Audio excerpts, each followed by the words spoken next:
You are live on 98.9 Northwest FM, and this is the Tuesday Review. I am Nathan. I'm James. And I'm Callum.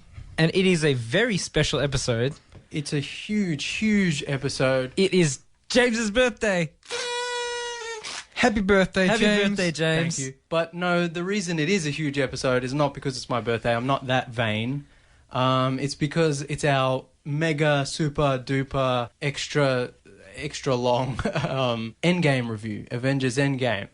So yeah, tonight we're planning to, after the live portion of the show, after the hour, we'll stay in the studio, go off air, and continue the review for as long as we need to. So if you're listening live, which I don't think there are many people are, but if you are, just know that the end of this episode live on air will, after the hour, it will be a cliffhanger in terms of the actual full discussion, because the full discussion of all the points we have about the movie might go on for 2-3 hours. So if you're listening live, maybe don't listen and just download the podcast. But otherwise, I think most people listening right now are podcast listeners, so they're getting the full unadulterated version of the show anyway. So yeah, Endgame, we'll jump right in because, like I said, we've got a lot to talk about, and let's get going. Avengers Endgame. It's the movie everyone's been waiting for since Infinity War, at least. But even on top of that, people have been waiting for this for 10 years. This is the final movie. It's the culmination of the capstone. of like 11 years of MCU movies. So first up, we will do no spoilers, because I know some people still haven't seen Endgame. If you're listening, see it as soon as possible, but also just this first section of the show will be no spoilers. Of course, there will be spoilers for all the previous MCU films, but not for Endgame until we announce spoilers. So, after the events of Infinity War and the snap, and half of the population being Disappeared. wiped out, yeah, the Avengers are kind of in a dark place, and it's really the original Avengers are left. What's that, like Captain America, Iron Man, Hulk, Black Widow, Hawkeye. Who am I missing? Ant-Man's also there. Yeah, that's about it. Pretty much the original OG Avengers are the Did you ones. say Thor? Thor, I forgot Thor. Sorry, Thor. But yeah, pretty much the original OG Avengers are the only ones left. And it's up to them to... They're in a dark place because of the snap, but it's up to them to figure out a solution, perhaps bring people back if they can. Trying to find a way to basically fix the snap. Yeah, exactly. Reverse it. Yeah. But like I said, things are looking pretty dark, and it looks like they probably won't be able to do it. The movie is directed by the Russo brothers, who directed Captain America Winter Soldier, Captain America Civil War, and Avengers Infinity War, which of course is the first part to this duology. The real heroes of Disney. And Two of my favourite Marvel movies. I think out of three. I think Winter Soldier, Civil War, Infinity War, and Endgame are just top-notch like Marvel movies. It's like the best of the best. The Russo brothers are probably the best directors in the MCU after Endgame.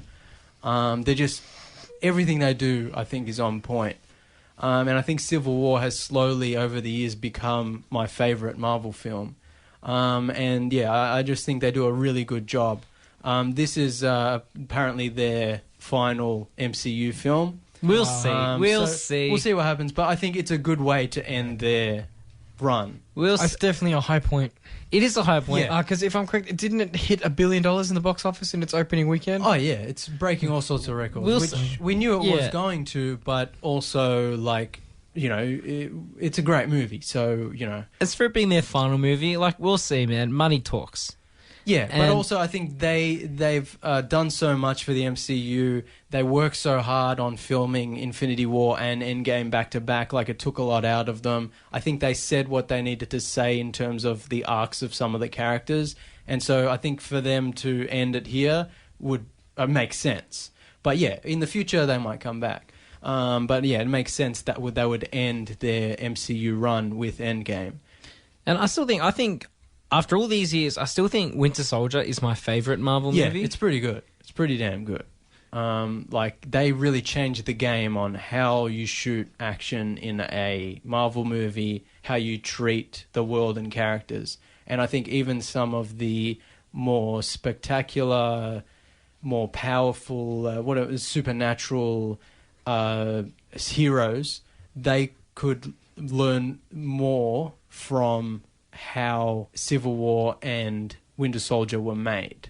Oh, It's yeah. one of the problems with Black Panther, like that's a movie that could have had really great grounded action, but went full flippy floppy CGI, it was bad. Definitely. And some of the other characters as well, even Captain Marvel, like even though their characters are more over the top, more powerful, more flying around, they should have learned more from Russo brothers, and I think that's why the Russo brothers still stand out as some of the best directors in the MCU. So yeah, I've seen it twice already. It's really, really good. It's better the second time. Like with Infinity War, it gets better every time you watch it. Unfortunately, I think I, Cal and myself, only saw it once. I had plans to go again on Monday, Yeah. but life comes up. And It's definitely worth seeing more than once. I'll definitely buy it when it comes out. even on if you DVD, Blu-ray. yeah, even if you weren't too hot on it, which I don't know how you could not be hot on it, but watching it the second time, it's just a better experience. You can see how everything is just more enjoyable the second time around, even though you know what's happening, and even though it loses that kind of surprise element. It's just the way these movies are made, the way Russo brothers make things is just much more enjoyable. Have you done the Infinity War Endgame back to back? Well, I watched Infinity War on Sunday night, and then I watched Endgame at the cinema again on Monday afternoon. So not necessarily back to back, But within close, proximity. Yeah, close enough that I felt the overall arc, and I can't wait till it comes out on Blu-ray, and I can do the full, actual back-to-back. 6-hour back-to-back, like non-stop. What Because I want- I think this movie works really well as a companion. Obviously, it's one big movie. Yeah, that's what I was going to say. Obviously, this is just a pipe dream, but I want them to release A supercut. sort of like a 6-hour supercut edition, I would be down for that. just like the Infinity War Endgame sort of mega edition, like the Yeah. 6-hour cut, just one film. Yeah, I would be 100% down for that. I think the movie works as because it's that one big movie. Some people have been complaining. Also, that I think I would also think of them as two chapters in the same story. yeah, it's because they feel different. yeah, it's kind of like a Kill Bill 1 and Kill Bill 2. It's like it's one big movie. It's meant to be watched as one film. Tarantino considers it one film, but they're quite different in kind of tones and action, and you could even say they're in different genres. And I think Infinity War Endgame have that similar dynamic, which we'll talk about in a bit. I would say that Infinity War is more of a sort of like almost more of an optimistic movie. Like they're going to beat Thanos. They haven't Look, really. We won't go into it now because we'll get into it with spoilers. But I know what you're saying, and we'll get into that very soon. So yeah, Endgame is 10, 11 years of build up. Yeah. It's a culmination of everything, every previous MCU movie, everything they've been working towards.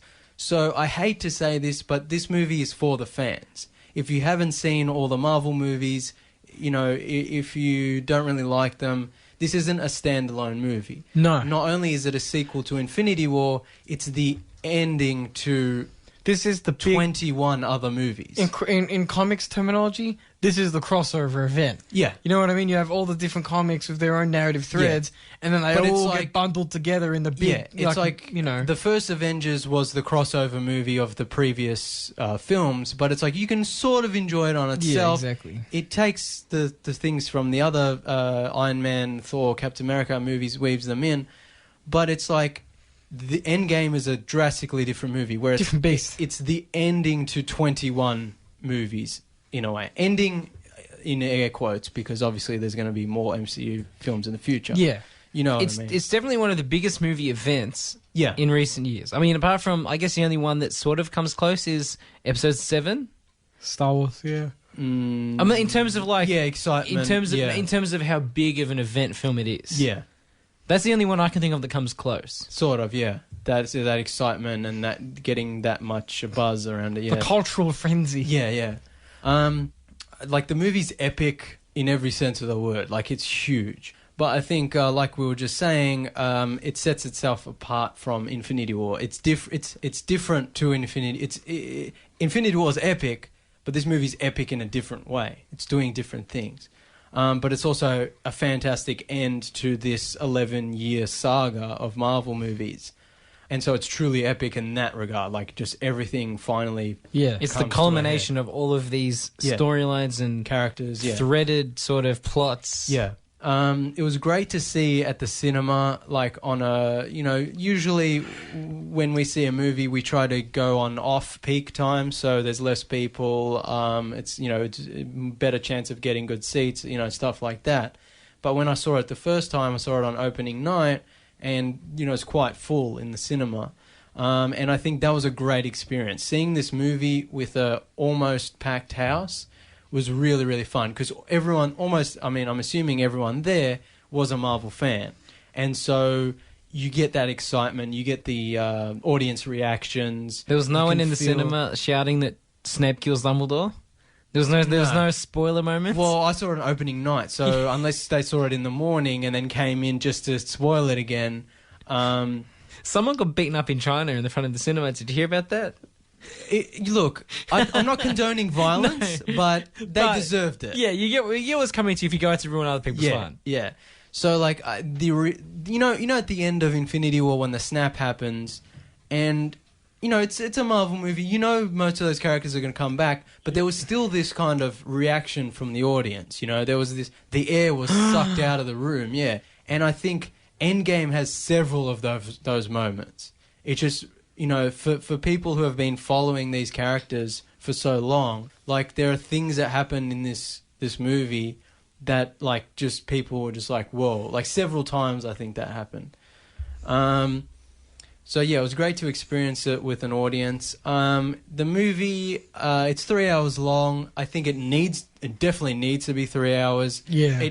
Honestly, I would be down for it being 4 hours. Yeah. But of course, they're never going to let that happen. But I think like Infinity War, which is also a long movie, the pacing is really well done. Look, you know where everyone is. You sort of revisit characters when you haven't seen them in a while. Like you're always moving towards something. You're always building on something. I think they could get away with having a longer film than 3 hours, but I think they'd need to enforce an intermission. You know what I mean? Well, yeah, I mean, they definitely have to do an intermission if they were going to, do like a 4-hour movie, but I just think Disney would never do that. No. Just because you could do... you Just because you can, yeah. Yeah, but also because of less show times in the cinema, like they want to maximize profit. So if Yeah, the that's movie's true. so long, they're like, well, we can only have a certain amount of sessions. They're never going to allow that.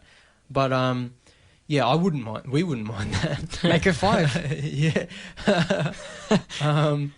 Yeah, but I think the pacing's fine. I like the balance of tones in the movie. Yeah. The balance of light and dark moments I think works It's really very well. well handled. Marvel movies have always been known for their sense of humor. Some of them are funnier than others. Some of them are pretty much straight up comedies.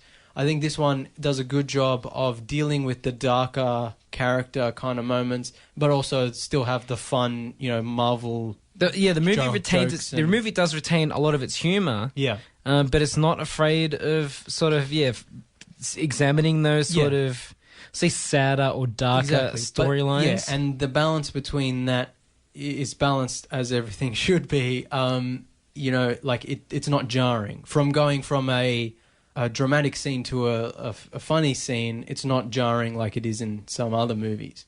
And I think as well the action and drama is well balanced. I think the start of the movie, it's mostly character drama, and then it ramps up the action slowly. But that works in its But favor very much. I think that's why the movie is so good, because you get to experience the story with experience And, the character development, I but then also have the epic action scenes. I understand that there are probably some people that would disagree with us and be like, we need action all the time from the first minute. We'll talk about that later in the spoiler section. But I think people often mistake action for plot. So if there's not immediately 700 action scenes, they think nothing is happening, even though everything is happening in terms of character development, story development. It's like that in the comics too. In an average Avengers comic from the 80s, which is what I'm reading right now, there might be 2 or 3 big fight scenes per issue, and then the rest of it is just characters talking and going places. We've talked about this so much on the show before, but it's like action means nothing if you don't care about the characters. Yeah, exactly. So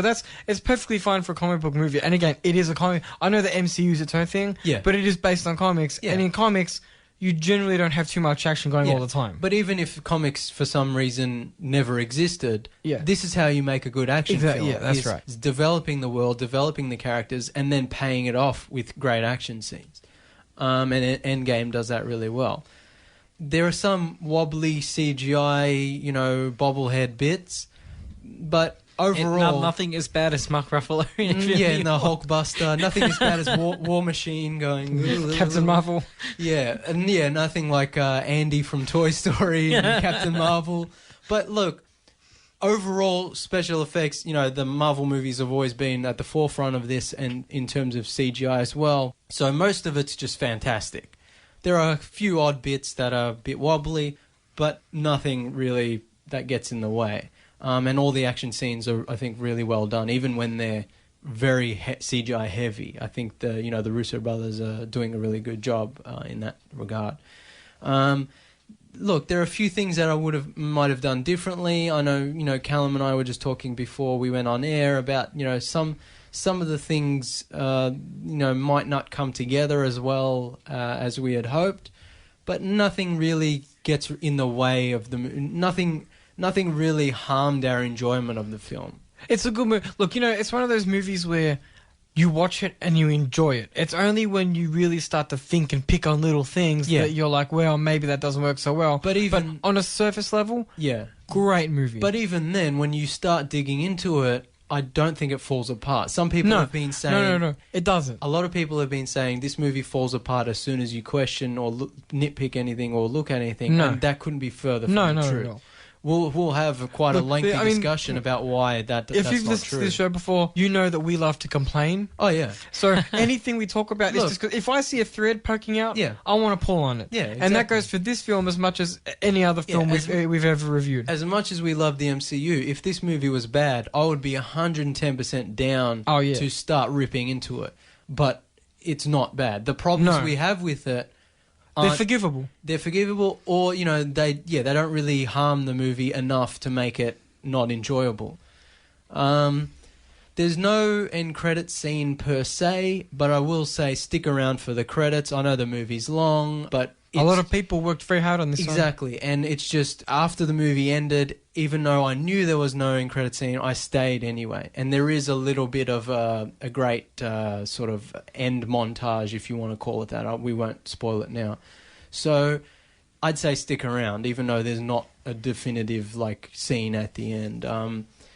And of course, after witnessing the epicness of Endgame, I just kind of had to sit there and just kind of soak in it a bit. So the credits are a good time to do that. I think, what's great about MCU, but especially the last few movies, is how they've kind of embraced the comic bookiness. Yeah. And the great thing about the MCU, whether you like it or not, is that it's bringing comic book arcs to live action, to movies. So in a comic book, you can start a run in the 90s and it can still be going today. Yeah. And there might be characters who die and get replaced and retire and die and come back to life. And over those years, so many things can happen. Costume changes and characters can end up in different worlds. Yeah, mullets are grown and then cut and then grown back. And, They're due for a comeback soon. Yeah, and then it's like, consciousness is transferred to different bodies, and there's time travel, and there's female versions of heroes, and then there's and then everybody gets very upset. then there's a frog version of a hero who comes in and becomes a main character, and then there's a robot version of a character, and then a villain becomes a good guy, and then he becomes a villain again, and then he becomes a good guy, and that can go on for years and years and years. And I think MCU, it's bringing that to life. Yeah. I love that.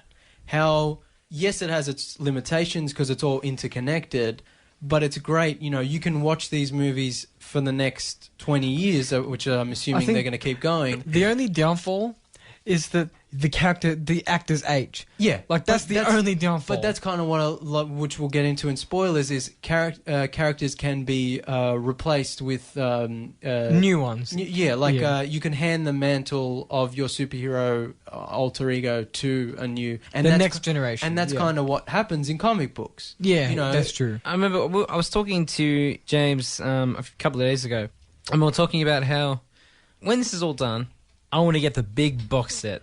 Well, yeah, I'm really hoping that just this the Infinity box set, Infinity, sort of from Iron Man to Endgame, the Infinity Saga. Yeah, I'm hoping they release that in a big box set, and they must. Yeah, in a big gauntlet, like something, because we would drop serious coin on that. So much. And yeah, it'd be a good chance to rewatch everything in order. Exactly. It'd be a good chance now to take your time. Treat it like I treat James Bond, and maybe watch one movie every month. No, not just kidding. But you watch, like, you can go through the whole library and just start again. Yeah. There's like 20-something movies. Yeah. Like you've forgotten all these little moments. Because like I love the Marvel movies, but I don't own them all, and I own a few here and there. But for me to fill out my collection and buy them individually to fill, it'll probably cost just as much as it would to get a big collection. It'd just be much easier and cooler if they just released a special edition box set and I could just get it all at once. And they must do. Hopefully. It makes good financial sense. You know what they'll end up doing is they'll release it, but only in North America. I know that trick. Yeah, and then we'll be like, oh, cool, we'll import it, but it'll be region A locked, and it'll be like, oh, come on, there are people outside of America who like Marvel movies. But yeah, like we said, the movie's not exactly the same as Infinity War. It sets itself apart, but it is the second half of that story. So it's one big movie, but it sets itself apart. So you're not just watching Infinity War again with a different ending. It's a very different film. You're experiencing a very different film. So I think that's it for non-spoilers. Do you guys want to mention anything else? Yeah, look, it's a long movie, but it's a good one. Yeah, it's a heckin' chonker, but we love it. Look, it always needed to when before they announced the running time, I was like, this movie has to be 3 hours at least. And then they announced it was 3 hours, and people were messaging me like, oh my god, it's 3 hours. I'm like, well, duh. The amount of stuff they have to do, the amount of characters. The arcs are always big in the crossover events, But it always had to be this chonkers. So if there are little things that annoy you about the movie, just go with the flow and see how you feel at the end. Don't listen to review. Most of the reviews will be positive. Yeah. But like we always say, don't listen to reviewers, ourselves excluded. Yeah. We always know just what's listen best. to us. We have your best interests. Make up your own mind. Yeah. But also, like we said, the problems that the movie does have, some of the criticisms it's been getting are valid. Most of them are people nitpicking. And some of them are just way off base. Yeah. But as we'll do tonight, throughout this whole episode, this isn't a 15-minute review. No, yeah, this is not a normal review. This is not your YouTube review. If Endgame the movie was truly epic, then this review of Endgame will also be truly epic. So tonight we'll go into all sorts of depth and details into the good and the bad. Should we move on to spoilers? Definitely. Yeah. Major spoiler warning. Major spoiler warning for Avengers Endgame. If, for some reason, there is someone out there listening live, which I don't think there is, but if you're there, I'm talking to you. Please stay listening. Please stay listening, but also, Pause it. Yeah, but also, we're doing full spoilers for Avengers Endgame. So if you're driving in your car and you just, for some reason, happen to get it on 98.9. Don't turn us over. Just turn the volume down. Yeah, no, but also the hour-long live version of the episode is not the full review, so maybe just download the podcast and don't listen to this at all. But also, if for some reason you've stumbled upon this broadcast, we are going to spoil everything in Avengers Endgame. So, this is a massive, massive spoiler warning for Avengers Endgame. Because I can just see some guy in his car being like, oh, what's this, a movie show? I haven't seen this Endgame movie. And then us ruining it. All right, so major spoiler warning. Major spoiler warning for Avengers Endgame. Even if you are one of the people who did get the movie spoiled, it's still worth seeing it. It's definitely worth I've seen people on the internet saying, how can I watch this now? It's been spoiled for me. It's still a good movie. Yeah, it's a shame it got spoiled. There are still things in it that you won't see coming. It's just... Unless someone unless you plan to listen on our whole show and we go through what I mean? it. Good cinematography, well-written character development, go see it. Yeah, great action. Like, we can talk about events that happen in the movie, but that's still not going to hurt the movie. Exactly. But we can't do it justice. Yeah, but if you do want to see if you haven't seen the movie, we're full spoiling it. So, spoiler warning for Avengers Endgame. Okay.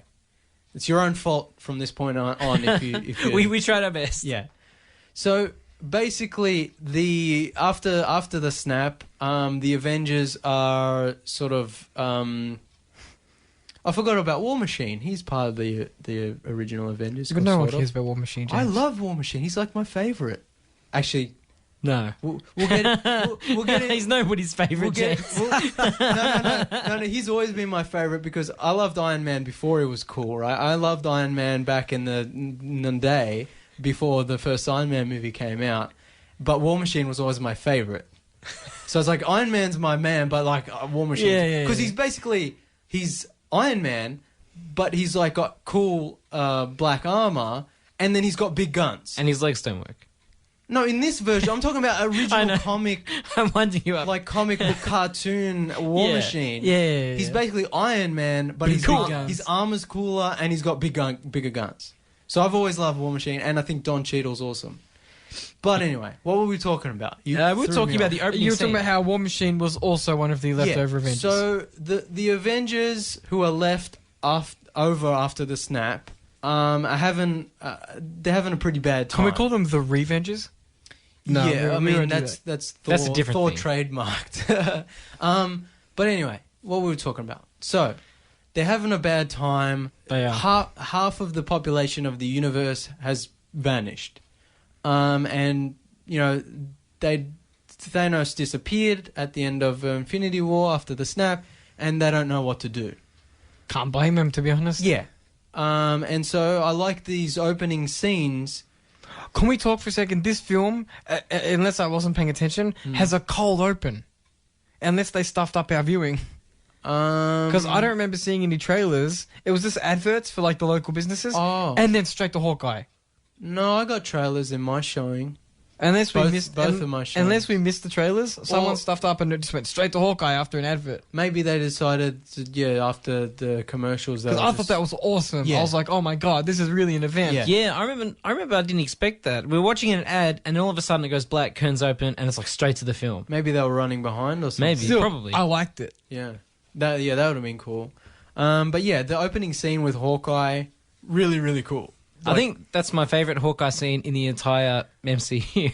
Yeah, me too. I'd agree with that. But yeah, like it's like Hawkeye teaching his daughter how to shoot an arrow, and his wife and sons are in the background, and then they vanish, and he's alone, and it's like really intense. And it kind of sets the tone for the beginning of the movie, where the Avengers who are left over are just like distraught, like they lost. So one of my favourite things about Infinity War was Captain America's beard. Yeah. Dope. I love a good beard. I also remember we talked about Superman, how we wish he'd have a beard, and they're like, yeah, instead of doing that stupid CGI wobbly lip. Yeah, I just they should just been like, have a beard. Who cares? I love my Boy Scout superheroes with beards. Yeah. So like, especially that bit in Infinity War where the train goes past and there's like a guy in the shadows, and you're like, who's that guy? And then Captain America comes out. He's got the beard. Like, it's dope. One of my problems with Endgame is the first scene of Captain America is him shaving his beard off.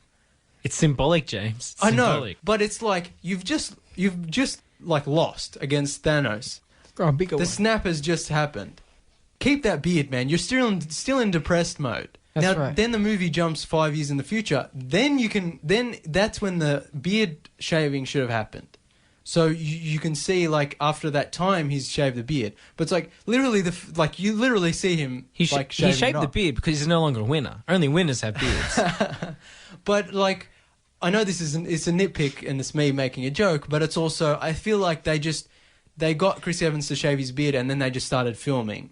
Like, they didn't think about that 5-year time jump. I think it would have been cooler if he has his beard in the opening scenes, then you cut to 5 years later and he's clean shaven. That would have been cool. That's what I would do if I was making a Yeah, movie. I can agree with that. Yeah. So anyway, all the Avengers are depressed. The world is sort of broken. It's this kind of post-apocalyptic vibe. I didn't see that coming at all. Which is really cool. Like, there are like cars like left on the side of the road, And this is what rubbish everywhere. and it's fairly realistic. If 50% of the population did vanish, there'd be crap everywhere. Yeah, You don't see that's the thing. You don't see that in a superhero movie. Yeah. Until now. yeah, Like, I don't know if you've watched much of the show The Leftovers. Yeah. It deals with a similar sort of it's situation. that vibe of like, what do we do now? Yeah, it's a situation of like, well, a portion or a percent of the population is missing. How does the world cope? yeah, And in this movie, it's quite a large percent. It's like 50%. You know, the snap. it is half Yeah, of all life. So yeah, And how that affects the world 5 years later. Yeah. is just very smart. I really love like when you see the Statue of Liberty and it's like surrounded by like boats and like makeshift piers, and it's like then it goes over, I think it's called City Field, and there's like all cars and caravans and trailers and stuff around it. So it's like because the population has been halved, it's like I think people have just sort of come together. Because it's like they've lost loved ones, they've lost friends. Together. Yeah, they've just all come together. I like that. It's just a few shots, but I think it says a lot. And it's like the fact that it's such I'd say it's intricate. There's a lot done in like that very brief scene. The amount of attention to detail is amazing. It's really, really And this well only done. takes this whole sort of, I guess we'll call it almost a little detour at the start of the movie. It doesn't take up much of the running time. No, it's all but visual. There's no explanation. But it's so fully fleshed out. It says so much with just a few. It's such good shots. filmmaking. And yes, so we see Ant-Man, and he comes back out of the quantum realm from his time-traveling van. Well, the before that, I think, is the Captain America support group. Oh, yeah, the support that's group, such a yeah. Captain America thing to do. Which is such a great scene where it's like Captain America has this like a He leads us a sup- counseling like a group. grief support group of people who have obviously lost others in the snap. But doesn't he also acknowledge that he's basically a hypocrite? Because he tells all these people that they should move on. Yeah, at the end of the movie, I noticed that. He says, I went into the ice in 45 just after I met the love of my life, but you've got to get over it. Yeah. And then at the end of the He movie... kind of admits... No, he kind of he admits admits that... it after as well. He's like, He admits he says he doesn't follow his own advice. Yeah, he also okay. admits it when he talks to... Scarlet Witch. Not Scarlet Witch, Black Widow. Black Widow. Yeah. But yeah, like his whole character arc, like he's a nice guy and he's telling people what they need to hear, but he's a hypocrite. Yeah. Just in like his actions as well. Well, it's yeah, like, I guess his sort of outward heroic Boy Scout appearance is the shield, if you want to call it that, to his actual just human self. yeah, but no, that adds this good thing. It adds to his character. Yeah, I think that's an interesting thing. It's definitely It's like multi-layered. It's, yeah. it's a positive thing for me Yeah. that his character's a bit deeper than just being like, I'm America's Boy Scout, like hand to heart sort of. Yeah, it's like he's not. It's like the fakeness of the outward idea of Captain America. Yeah, it's just the veneer. It's like you get to see behind the curtain. He's actually just a regular guy with a lot of faults, the same as anyone else. Exactly. Yeah. That's a really good scene. So Scott, Ant-Man, who's been trapped in the quantum realm since the end of Ant-Man and the Wasp, he gets saved by what I like to call Deus Ex Rat. Yeah. So the device, the quantum realm teleportation device thing, a rat kind of jumps on the controls and just basically vomits him back out into the What a real world. coincidence. Which I thought was a bit... Like, I know they have to get that bit done, but I was kind of like, they could have done that differently, right? I don't know. Look, in a world full of supernatural people and magical abilities, you'd think they could have worked at some... Yeah. Like, I mean, you'd think that considering some characters from the Doctor Strange universe are involved in this film, I personally would have been like, maybe certain characters felt a disturbance and investigated. Maybe. I don't know. I think that there are more interesting ways to do it than just I mean, rat. look, this all comes into, like, then you're just making the movie longer and longer when it doesn't really need to. Honestly, it could have been just as simple as a street kid or something pressing a button on the van. I mean, yeah, It's I guess like so. having yeah. a look at it. Yeah, it's the same sort of thing, though. It's just to get him back out into the world. And I think this is a really great scene where he's like walking around. He's been gone for 5 years, but to him, it's been like 5 hours. Like the quantum realm time works differently. And so he's like walking through these streets, you know, filled with rubbish and, you know, dead cars and just he doesn't know what's going on. And he gets to this memorial of the vanished. And there's like all these stone, you know, tablets with all the people who have vanished, their name on it, and that was a really cool like scene. like kind of like monoliths with their names. It's going back to what we were talking about before, how this small section of the movie is just done so well. Yeah, it's so good, and it's like Callum was saying, it's like not something you see in a lot of superhero movies. Not just superhero, it's like you don't see it in tentpole movies, you know? But it's like what everyone loved about Logan was that smaller, more emotional, more intimate, more character, more intimate thing. So I think that's kind of, at the start of the Endgame, that's kind of where we're at. We're in that mode, which I think is really cool. And Scott goes back to his old house, finds his daughter is there, but now she's 5 years older. And that was a cool scene when he's reunited with her, but she's older and he's the same. Yeah, that was really a very cool. good scene. Yeah. I mean, I don't know of the order of all these things. These are all just my notes. But then we get Ronan, which is basically Hawkeye after losing his family, has gone like full rogue.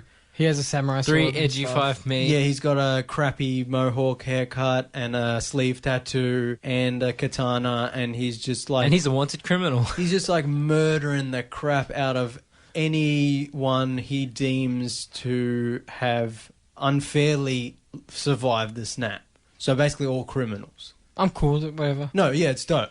Like that scene in Tokyo was awesome. As soon as the trailer dropped, I saw Ronan. I'm like, that's fine. No, I'm down. Yeah. That scene was cool though. It was like a one-shot kind of take. Where he's like taking out all the guys and throws them out the window. This is one of my small nitpicks. But like, when the movie's ended and it's all said and done, surely there's still an arrest warrant out for this guy. Like the things he's done. Who's gonna arrest one of the Avengers? They tried that in Civil War. Didn't really work out for them. Look. He's a bad man. Also, after the snap, I'm pretty sure all his past misdeeds that led him to be on house arrest and all his future misdeeds in their 5-year gap before they reversed the snap, I don't think anyone's going to really be, working towards. No, that's true. Putting him back in jail. But still, like, I will say one of the big problems I have with this film is that it doesn't end the same way one of the Infinity War comics end. Thanos does not, in fact, get arrested by the police and taken away in a squad car. I actually want to talk about that because I think they could have worked that somehow into the movie in a way. Not exactly that, like not the NYPD like putting him into a squad car, like Space but Police? they could have. They could have like Captain Marveled him in jail, and I think that would have been more interesting. Anyway, we'll get to that. My one big flaw is I wanted to see the boys in blue take him away. You wanted the Thanos copter. Yeah. So yeah, like Hawkeye's full gone rogue. Thor after. Actually, no. We should. I'm getting ahead of myself because this is after the 5 years. Yes. We forgot the opening scene. I've sort of gotten ahead of myself here. Now I don't know where my notes are. I've got so many notes on my phone. I think my phone started deleting. Let's just go notes organically. Automatically. Let's just go. We've got a lot to talk about, so we might as well just go organically, right? So Thor is super depressed after the snap because he thinks he failed. He did fail. Well, yeah, he did. And yeah, all the Avengers are super depressed. Captain Marvel has gotten Nick Fury's page from Infinity War and has come back, and they're all like, what do we do now? They're kind of distraught. and it's been like 20-something days since the snap, and they're like, we don't know where Thanos is. We don't know what to do. We can't save anyone who's vanished. And then they figure out where Thanos is. They find him on his farm planet, and Thor just kills him. Cuts his head right off. Yeah. And this is like the first 10 minutes of the movie. Yeah. Sets the pace. I said to Alan, I'm like, well, they said that was 3 hours. The pacing was so good, it didn't feel anywhere close to 3 hours. And I was like, oh, that's cool, because it's like, you can kill Thanos a million times. It's not going to reverse the snap. Yeah, it's not going to bring anyone back. And Thanos reveals that he uses the stones to destroy the stones, so no one can ever use them to reverse the snap. Because he's like, well, the snap's done now. I think it fits his character as well. He's like, he's done what he set out to do. He's restored balance, as he calls it. And now he's just a simple farmer. Yeah. Like, he doesn't need to fight. Like, Captain Marvel's like, there's no army, there's no defenses. Like, and they're surprised. Yeah. But Thanos is like, well, I have no reason to fight anymore. Yeah. I've accomplished what I've done. I'm now living in the world I created, the perfect world that I created, and like, I'm not going to fight. But Thor just goes beast mode and just cuts off his head and is just like, not interested in any of your crap. I think that's cool because it fits in with Thanos' philosophy, and it works into Thor's character development later, because he's failed, but it's like it made him feel better to get revenge, but it accomplished nothing. Yeah, it brought no one back. It was worthless. Yeah. So whereas Infinity War was Thanos' movie, and people were saying like it's just as much Thanos' movie than the Avengers, this movie he's hardly in Endgame. And that's one of the reasons it's so different from Well, it's Infinity less War. about fighting Thanos than it is about finding a way to reverse the snap. But that's what I like about it. It's different from Infinity War in the fact that it's not just Avengers versus Thanos Part 2. It's Avengers versus time. It's like time is the enemy. Thanos did what he needed to do. He's gone now. And it's really getting people back. That's what the movie's about. Now, as we were saying at the start of the show, some people mistake that as nothing happens in the movie. But all the heist and all the elements all the development that happens to get the vanished back, that's what the movie's about. Yeah. All the fighting and epic, and the epic ending and the battle with Thanos at the end, like that's just icing on the cake. The movie's not about that, and that's what I like about it. Is it's not just a copy of Infinity War; it's its own movie. It does different things. But yeah, I mean, maybe we'll talk more about Thanos later. The meat of this movie is really just pushing character development. Sort of, yeah. I mean, that's what this film is. It's more about the characters than it is about the universe. Do you know what I mean? And also, like, providing some closure for characters and sort of ending arcs for certain characters, and providing an ending for this stage of the Marvel movies. But yeah, I don't know if we should talk about this now, but I was thinking, like, what if instead of Thor, even though I know it's important for Thor to kill Thanos and then sort of go into depression, like, what if Captain Marvel took Thanos now that he's no longer powerful, and he doesn't have the stones, and like put him in jail, space prison, and then when he finds out that the Avengers are going to reverse the snap, then he breaks out and tries to destroy the world. That'd be cool. That way, the Thanos we see them fight at the end is the same Thanos that they fought in Infinity War, because the Thanos they fight in the end of Endgame is actually an alternate timeline Thanos that they don't technically have the same beef with. Yeah. Sort of, you know what I'm saying? Yeah, no, I get you. Also, that way they could work Captain Marvel into it more, because she doesn't really do anything in this movie. That's a really good point. That way they could have used Captain Marvel more and have the same Thanos. Yeah, and you could still have Thanos be a side character and still have the time heist and all that stuff. His character development could be him breaking out of jail. Pretty much, yeah. It's like he's perfectly content to be in jail. He's like, I won. I'll be in jail if you want me to. Hey, Captain Marvel, I don't care. He's like rattling his can on the bars, like, playing his harmonica. Like, he's like, I'm loving it. I set out what I need to. But then somehow word gets to him that they're reversing the snap or trying to reverse the snap. And it's like a prison break. Yeah, and he's like, no freaking way. And he's like, breaks out of space prison. And doesn't sound very balanced to me. Thor could still cut his gauntlet hand off, which was pretty intense. And Thor could still have that revenge, if you want to call it. And so Thanos could still have one arm. But then you could have the Thor character development could be he basically attacked a defenseless man. Now, whichever way you look at it, Thanos is a bad guy, but he wasn't actually putting up a fight. When this happened. And that's why, Thor's impotence, like that kind of, even when he cut off his head, it didn't mean anything. It didn't do anything. Exactly. So I think they could even have, like, Thor tries to cut off his head, and one of the other characters stops him and is like, don't execute a defenseless man, even though he's Thanos. Like, they make the joke, like, we'll go back in time and kill baby Thanos. See, War Machine's the best, man. He's like, what if we... Anyway... they make that joke, but it's kind of the same thing. It's like, yes, Thanos is pure evil and we should probably execute him, but also they're the Avengers. They shouldn't maybe They're not in the business of execution. Yeah.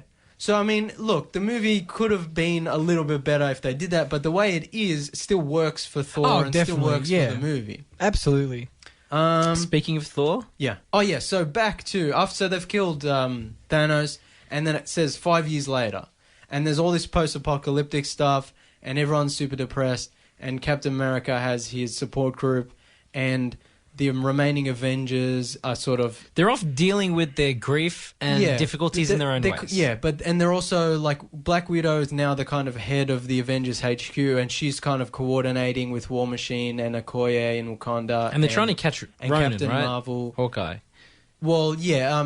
She sends him out on missions. War Machine is looking for Hawkeye, who's on his rogue criminal vigilante murder spree. And, Captain Marvel and Rocket and Nebula are off in space dealing with those things. Captain Marvel's off being 3-edgy. Yeah, she got a cool new haircut. Yeah, she has that can I talk to the manager haircut. I'm very busy and important in space. Yeah. To be fair, no, she has a good point. When she says all the things going on Earth, they're all happening on all of the other planets. I've got a whole section. Where's that movie? I've got a whole section of Captain Marvel, so I don't really want to talk about it now. But the explanation for her 20-year absence and her absence at the movie is very hand wavy, and very weak, it's a problem we'll talk about later, where it's kind of like they could have dealt with that better, especially because of how important they seemingly. They want her to be. Yeah, and they were setting her up to be. 5 years later, everyone's depressed. They don't know what to do. They're kind of... The Avengers have become like a police, a caretaker. Yeah. They're in caretaker mode. They're like, we're going to stop some criminals. We're going to make sure everything doesn't fall apart. But otherwise, we have no one to fight. We have no one to avenge. We have nothing really to... Yeah, no. You know what I mean? Yeah. They're kind of... They've lost their sense of purpose. Yeah. In a way, so what they do now is very low-level stuff. It's very Daredevil. It's less Captain America. Yeah. More Daredevil. Yeah. And things pick up when... But I think this ties into really well with Black Widow's development, which kind of ends in this movie, or perhaps not in later films, but we'll see. But she's kind of... The Avengers was her one thing. Like, that's all she had left in the world. She doesn't have friends or relatives outside of her job as an Avenger. So when the snap happens and no one knows what to do, it's like, that's it for her. Like, she's like, what do I do now? I'm like, I'm not doing anything now. Like, I have no purpose left. Which is why later in the film, I think she sacrifices herself, which we'll talk about later. So everyone's kind of aimless. But Ant-Man gets out of the quantum realm, goes to Avengers HQ, and says, like, well, when I entered, I was the same age. Now I'm the same age. Like, it was only 5 hours for me. Yeah, so time in the quantum realm is relative. Yeah, or whatever it is. So the quantum realm is somewhat the key. Yeah. So he's like, what if we make a time machine and go back and get the stones before Thanos does, or kill Thanos, or whatever? So they have to track down the nerds. Yeah. So they need. I guess we should also talk about Tony Stark after being lost in space in the end of Infinity War after the snap. This is a scene I also didn't like, where Captain Marvel just gives him a toe. Deus Ex Machina, indeed. Yeah, and it's just like, when you see it in the trailer and he's drifting in space and he's giving the message to Pepper. How is he going to get out of this It's like, one? you know, he's smart, he's going to use his brain, you know, something's going to happen. But it's literally just like, you know, we're almost out of air. Captain Marvel comes and gives him a tow back to Earth. And it's just lazy. Yeah, definitely. And I know the movie can't be another hour long, but they could have done that in a different way. Or alternatively, they could have made Captain Marvel a more important part of the film, which he ends up not being. I would have preferred it if it wasn't Captain Marvel, but it could have been some other ships. You know what I mean? Like, well, I always thought, like, they could literally do almost the same thing, but just have Rocket be like, I know there's a homing beacon on the ship that I know about. I'll just grab a ship and go get them. yeah. Because that at least makes... Now, you could say that he told Captain Marvel where the beacon was, and that's why she knew how to find them.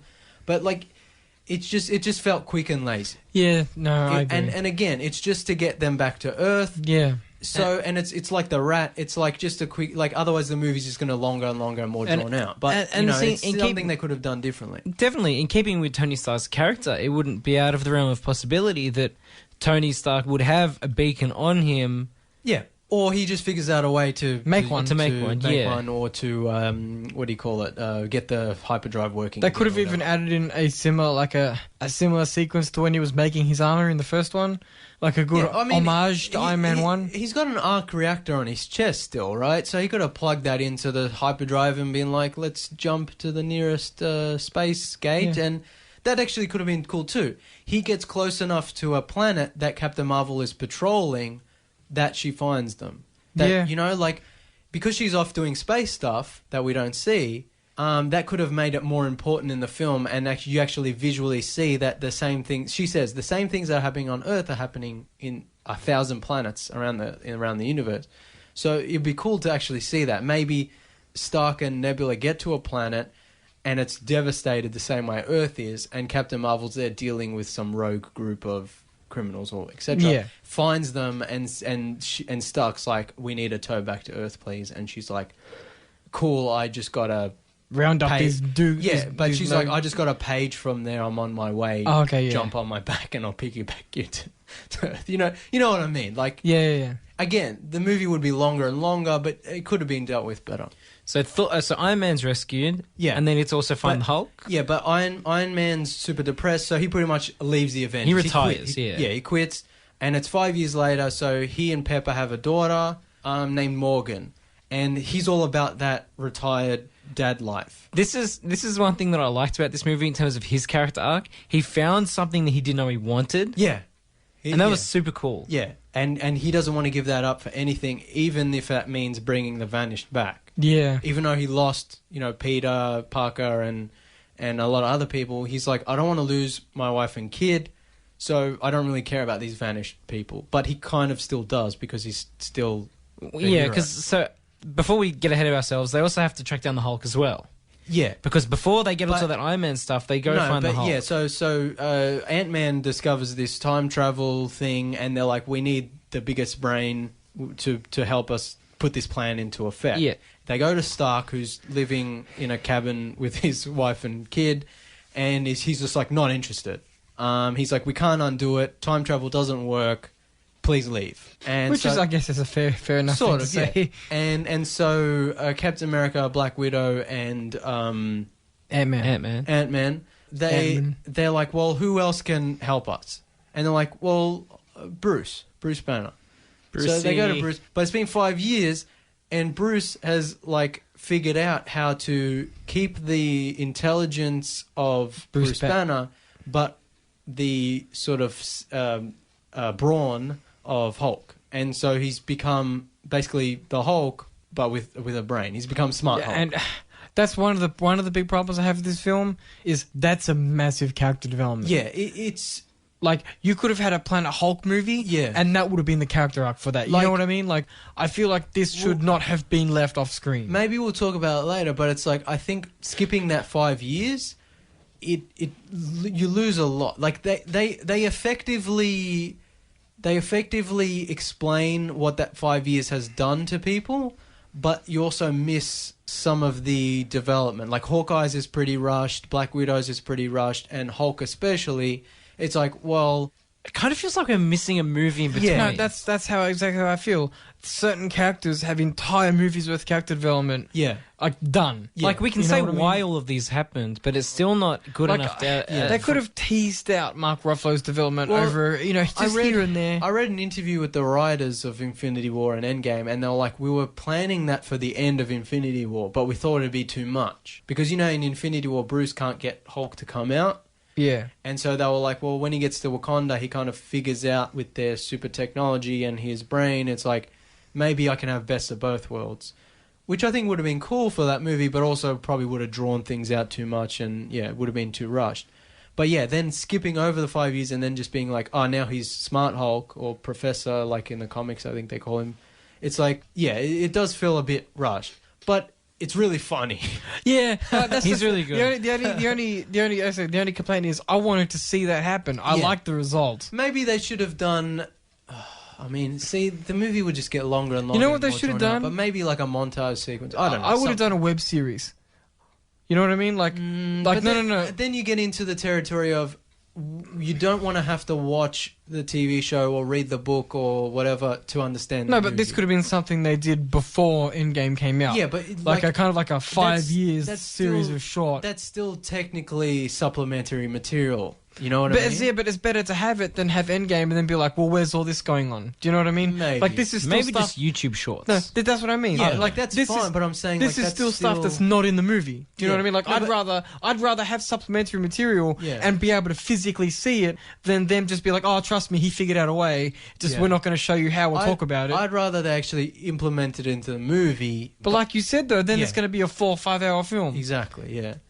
So we're out of time, but I mean, We've just started. we Listen to the podcast. Honestly, we haven't even gotten to Fat Thor yet, which is still like the first 20 minutes of the movie. So yeah, if you're listening live, thank you very much. But be sure to download the podcast because that'll be the full version of the review. And otherwise, if you're listening to the podcast, we'll see you in a sec. All right, so we're back, and I think we were up to when they recruit Hulk, who they meet up at a diner, and now he's Smart Hulk, and he looks like It's Big like- Green Hulk, but he sounds like Banner. It's sort of like, it's weird because he's got the Hulk body, but he's almost got Bruce Banner's face. Well, yeah, I think that was a sort of, I guess, problem might not be the right word, but it's like because they motion captured Mark Ruffalo's face, it kind of gave off this Uncanny Valley. yeah, it's like when usually when the Hulk when Bruce turns into the Hulk, he has Mark Ruffalo's face, but it's not a 100, like it's not 100% Yeah. his face. But now because they're doing a full like performance capture of Mark Ruffalo being Bruce as the Hulk, like, and speaking and smiling, and It's a bit weird. yeah, it just looks like Bruce's face on the Hulk. You know, it's a bit weird, but I think it works overall. It's really funny. Some kids come over and ask for a selfie. I just and- love how he's almost got the hippie sort of vibe about him a little Yeah. bit. Yeah, he's Yeah. kind of found his zen. Yeah, I love the fact he's like, say green. yeah. Yeah. He's like Photo dab. I'm like, He's yes. like, I like it. Listen to your mom. That's best. I leaned over to Alum as soon as he dabbed. I'm like, Yeah. best movie of the year. I like how, yeah, he's so out of touch. I like how Ant-Man's like, do you want a photo with me? And they're like, and then he's so like, awkward. yeah. Oh my god. And then he's like, and Hulk's like, yeah, just do it. And they're like, no. And he's like, and Ant-Man's just like, no, I don't want that kid's saying no. That kid's saying no. Yeah, yeah. It's like, just take the phone. That was Sorry, really- Paul Rudd. I'll take a photo with you. But yeah, basically they enlist the Hulk to help with the time machine mechanics, and they do some test runs with the quantum field generator thing from Ant-Man and the Wasp, and they send Ant-Man in, and he gets kind of turned into a baby and turned into an old man, and they can't figure it out, and meanwhile Tony Stark at home has figured it out. Yeah. On his own simulations. Because even though he doesn't want to sort of think about the possibility of Once giving the it problem a love. has presented itself, he can't help but want to solve it. even if it's only theoretical, right? Yeah, so So it's like this problem has been presented to him, and it's he probably also, just thinks about it. It's like non-stop. he doesn't want to lose his wife and kid, but he also he won't be able to sleep. he won't be able to sleep unless he brings everyone back, especially Peter. Because it's to his character that it's like, even though it's against his personal wishes, I suppose, to sort of change, like the snap, I guess, because then in his mind, if he plays with time and then like... He doesn't want to lose his daughter. He doesn't want to lose his daughter. Yeah. But then he also, at the same time, he can't sleep knowing that everyone... that he else, could do something he could and he fix doesn't. it. Yeah. So he goes to the Avengers headquarters and... sort of decides to help them, and he gives Cap his shield back, and then they figure out the time machine, and they kind of bring everyone back together. Black Widow goes to Tokyo, gets Hawkeye back, and Rocket and Nebula come back from space, and they get all the Avengers back to figure out how to basically reverse the snap. But they need Thor. So they send Hulk to New Asgard. With Ant-Man?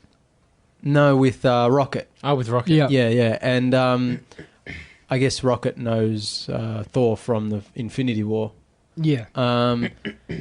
And Hulk and Thor were buddies in Ragnarok, so I guess that makes sense. And they go to New Asgard, which is like a small fishing village in Norway or something, where all the leftover Asgardians now live. Would they automatically get Germanic citizenship? I mean, you'd hope so. I mean, I'm pretty sure, It's like, hi, it's me, you're God. Yeah, after 50% of the world's population, I'm pretty sure they probably don't even need citizenship. They could just go and live in someone's house because everyone's gone. Yeah. But anyway, and Hulk tries to convince Thor to come back. But Thor's gone like full depressed mode. He's like overweight. He's got a big beer belly. He's alcoholic. He's grown his beard and his hair back out. Peak male performance. It doesn't get better than that. It's finally an achievable body type for a superhero. Yeah. Realistic body type. Yeah. But most importantly, Korg and Mick are still alive after the snap. And Valkyrie as well. Praise the Lord. Yeah. And I like Korg is playing Fortnite and he gets shit talked by like a 10-year-old on... Yeah. What was the line? He called me a dickhead. Yeah, he called me a dickhead. Was it Noob Master 69 or something? Yeah, something like that, yeah. He's back again. Like he keeps bullying them and Thor's like, no, you listen to me. Yeah. But basically Hulk is like, you helped me out in my darkest time. It's time to me to help you out. But Thor's just like, no, I'm not dealing with it. Like he can't. Like he feels like a failure. And I mean, when presented with, we have a plan, he sort of grudgingly comes on board. Yeah. The only problem I had with Thor, and this could have been a great comic book moment, is he's fat and it works for his character, but there should have been a point in the movie where he gets ripped again, and they could have done it really well with like, think about, he's got thunder coursing through his veins. He's got a magical hammer and he goes real fast. There should have been like a one perfect comic book scene where he like spins the hammer really quick. There's like super and you just fast see the training. Yeah, and you just see the fat melt off his body and he gets ripped again. That would have been a bit much, I think. I would have loved it. I don't know. Well, like just I feel like, magic like the just fat away. spinning the hammer. No, yeah, but like it's a comic book movie. Sure, but I feel like it just would have been like, oh, that's kind of dumb. But I kind of like how at the end he's still badass even though he's like fat. Yeah, but I see, again, this one of the problems I had was I feel like he wasn't as badass as he's been in previous movies. Oh, we'll talk about that later because there's so much to talk about with the end battle. Yeah, I think that the commitment to having chunky Thor was an interesting commitment. I did appreciate it because I thought it was funny. I mean, there was references to the Big Lebowski, so that's also I feel like point. Considering how ballsy it is to make one of your main characters basically a fat slob, like they pulled it off pretty well, I think. Yeah. Like considering like if you pitched that, they'd be like, really? This is the end game. You need Thor to be at the top of his game. The only way it could be better is if Cap was fat. No. Then the movie would have just been a farce. Then it would have just been like funny. Barely fitting in his suit. He's carrying his shield out and he's like trying to chug it. Then the whole thing should have just had like Benny Hill music and them running around chasing Thanos or something. Like then at that point you're just into like parody mode. But I think what I love about Thor is like Hemsworth just keeps getting better and better. He's so good at comedic, timing. You know, like we talked about how Ragnarok was kind of like reinventing Thor and kind of making him metal. Yeah, like more heavy metal. You know that, and that was missing from the first couple of Thor first movies. 3 movies. Yeah, and 2 or 3? 2. Ragnarok was Thor 3, but yeah, even the Avengers movies, like Thor, you know, he was cool, but he was never like really, you know. And so Hemsworth kind of. So they made him more funny and more more metal and more action. But it's like I think Hemsworth, every movie that comes out, like Thor, just keeps getting funnier, and Hemsworth just keeps knocking it out of the park. Like he's hilarious. But even in the emotional scenes, he's really good. Yeah. Everyone meets back up at Avengers headquarters, and I like how Ant-Man's eating the taco, gets like knocked out of his hand, and then just Hulk gives him his one. That was funny. But basically, this sets them up for the time heist.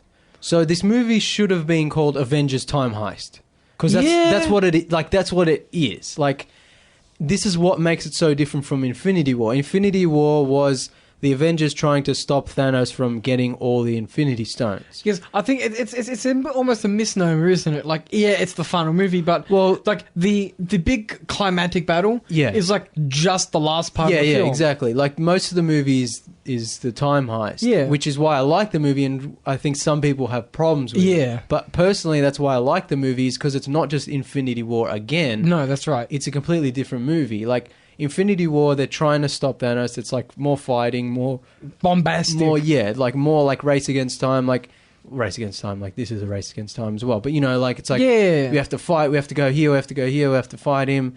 And there's like a big battle at the end. And this one, it's like we know where the stones are gonna be. Yeah. In the last few years, we just got to plan how we're gonna get. It's like we just need to plan how to get them. It's like, and we have the time machine, but it's like we have to go get them, get back, and reverse the snap. And it's more, the movie's more about that. Then when they get back and reverse the snap, that's when all the big epic battle stuff happens, which is just basically for fan service and to wrap up the overall certain arcs. Yeah, and for a satisfying climax. But yeah, mostly the movie's about the time heist, which I think's like I said, I think it's really cool. A lot of people are saying, you know, time travels, you know, it ruins the whole MCU, and wait till they find out about the comics. Yeah, I'm like, well, one, you know, comic books have been dealing with this crazy time travel, wibbly wobbly, timey wimey. Anytime I feel frustrated about a logical inconsistency in this film because of time travel, I'm like, if I had $1, anyone who hasn't read any, like most comics, doesn't realize how insane they are. Oh man, the time travel paradoxes, the crazy stuff that goes down, like they're just like completely off the wall. Yeah. If you don't like the stuff you're seeing in the MCU, stay away from the comics because they go completely crazy. But yeah, no, I really like all this stuff. I like the kind of the test run with Hawkeye, and he kind of gets to see his family before being pulled back out. I like the explanation they give for time travel, and how if you go back and kill baby Thanos or destroy the stones, it's like it won't affect your timeline because it'll just branch off into a new timeline, and your future will become your past, and so on. A lot of people online have been complaining it makes no sense, it ruins the movies, the future of the MCU is ruined. I disagree. That theory of time travel is also, as far as I understand, in UFO circles, I might add, not in science circles, in tinfoil hat circles. Yeah, that is the most appropriate version of time travel. I like that because it's like people are saying, well, this ruins the MCU because they can just go back and change anything. I'm like, well, not really, because every time they change something, their timeline will stay the same. Exactly, it'll spawn a new timeline. It also negates the whole problem of Marty. Can you get your parents together problem? Because you're two separate entities. Exactly, like Nebula kills her past self but doesn't disappear. Yeah, because she's a separate. Her past self is actually from a different timeline now. So I like all that stuff. Yes, it's paradoxical, you know, whatever. Yeah, but see, it makes sense. They explain what I love about it is it's not paradox because you're in an alternate reality. Yeah. So anything you do, people won't come back on you. People are getting hung up on it. Like, it's explained in the movie. It's fine. Simple. Like, The only problem I have with time travel in this movie is, and this is another nitpick, and I know Callum probably has an explanation. I think he's told it to me before. The Pym particles. How they say they use that as their method of, fuel for time travel. Yeah. That's kind of getting ahead of ourselves. No, but I'm talking about the mechanism. What's your point? Is they only have a certain amount. Yeah. Why can't they just make more? They have the smartest mind. Because Hank was vanished. Yeah, but and he why was can't the only they just one who made they have all these... Look, in the movie, it's kind of you need to do it because it's like it gives you a certain yeah, I know it's there for urgency, dramatic, tension. And it's also, like they only have a one trip. But you're telling me the Hulk and Iron Man can't create a synthetic pin particle? I mean, technically, if they can create the time machine, they could probably resynthesize more pin particles. But in the movie, it's fine. It's like we only have this much. It's like Pym's the only one who knows how to make it. We only have this much. Like that's it. Like it's fine. That's it. I have no problem. Yeah. It's whatever. No. So they explain that, and there's a funny joke about Back to Future was bullshit, and all the time travel movies. And then that's pretty much it before they travel back, right? I mean, I'm sure we're missing a whole bunch of stuff. And when they travel back is what I would consider to be the meat of the movie. Yeah, so... certainly the best part of the film. Yeah, this is like where the time heist begins, where Captain America, Iron Man, and Ant-Man go back to the first Avengers movie. And because... so well done. Yeah, because at that point in time in New York, there's the Space Stone, the Tesseract, which Loki uses to open the portal for the forces of Thanos to come through in the first Avengers. He has the Mind Stone in his scepter, and the Time Stone is with the Sorcerer Supreme at the Sanctum. They're fighting the Not Skrulls. Yeah, no, the Chitauri? I think that's what they're called. Yeah. One little thing I liked about this scene was they retroactively establish some Doctor Strange canon in the Battlefield. That was New York. cool. I really like Tilda Swinton's cameo, if you can call it that, in this movie. Like I like all the wizards sort of like fighting the Chitauri and everything in New York. Yeah, it's kind of like they place them in the canon of without like ruining any kind of thing. Such a comic book thing to do. Yeah, that's just such a cool. Where she's like standing on the top of the Sanctum, like blasting them with magic. And if anyone's like, oh, well, how come we didn't see them in the first Avengers movie? They're sorcerers. They were protecting the Sanctum, like they never left. Yeah. But anyway, so Hulk goes to the Sorcerer Supreme, tries to get the Time Stone, but she she puts Hulk in his place. She punches Bruce's soul out of the Hulk, and's like, sorry, I can't let you do that. And he's like, well, we need it to stop the snap or reverse the snap. And she's like, no, but then the timeline was split. I really like that scene too, because she visually explains with her magic how removing the stones would make forking alternate it explains timelines. A little bit of the time travel bit. Again, a lot of people complaining. I'm like, they visually show you with a diagram, like it's shown, like, and then Bruce comes up with a fix where he's like, well, we can just place the stones back in where we got them, and all the timelines will collapse back into our prime timeline. And it doesn't feel like exposition. No, it's a fun scene. It's like it's so naturally done. Yeah, it's so well placed. And like because the movie's so well paced, it's like you've got all the quote unquote more exciting stuff with Captain America and Iron Man and Ant-Man, but then you've also got this kind of rooftop exposition scene, and it's all fun and it all flows. Yeah.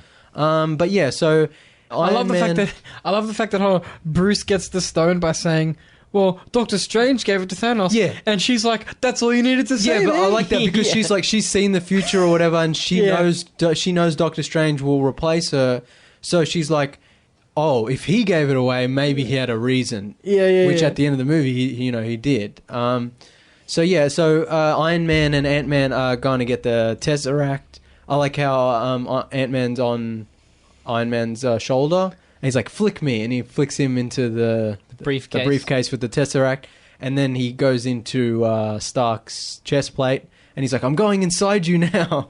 And he goes inside her. That was cool. And Captain America is getting the Mind Stone from Loki's scepter.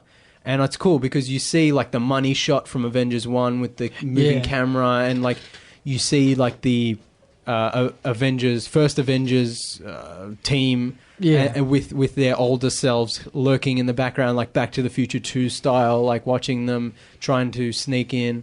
That was cool. And this is probably the best part of the movie for me, is when Captain America gets onto the elevator with all the SHIELD agents who are actually, he knows because he's from the future, are actually secret Hydra agents, who are, taking the scepter for their own nefarious things.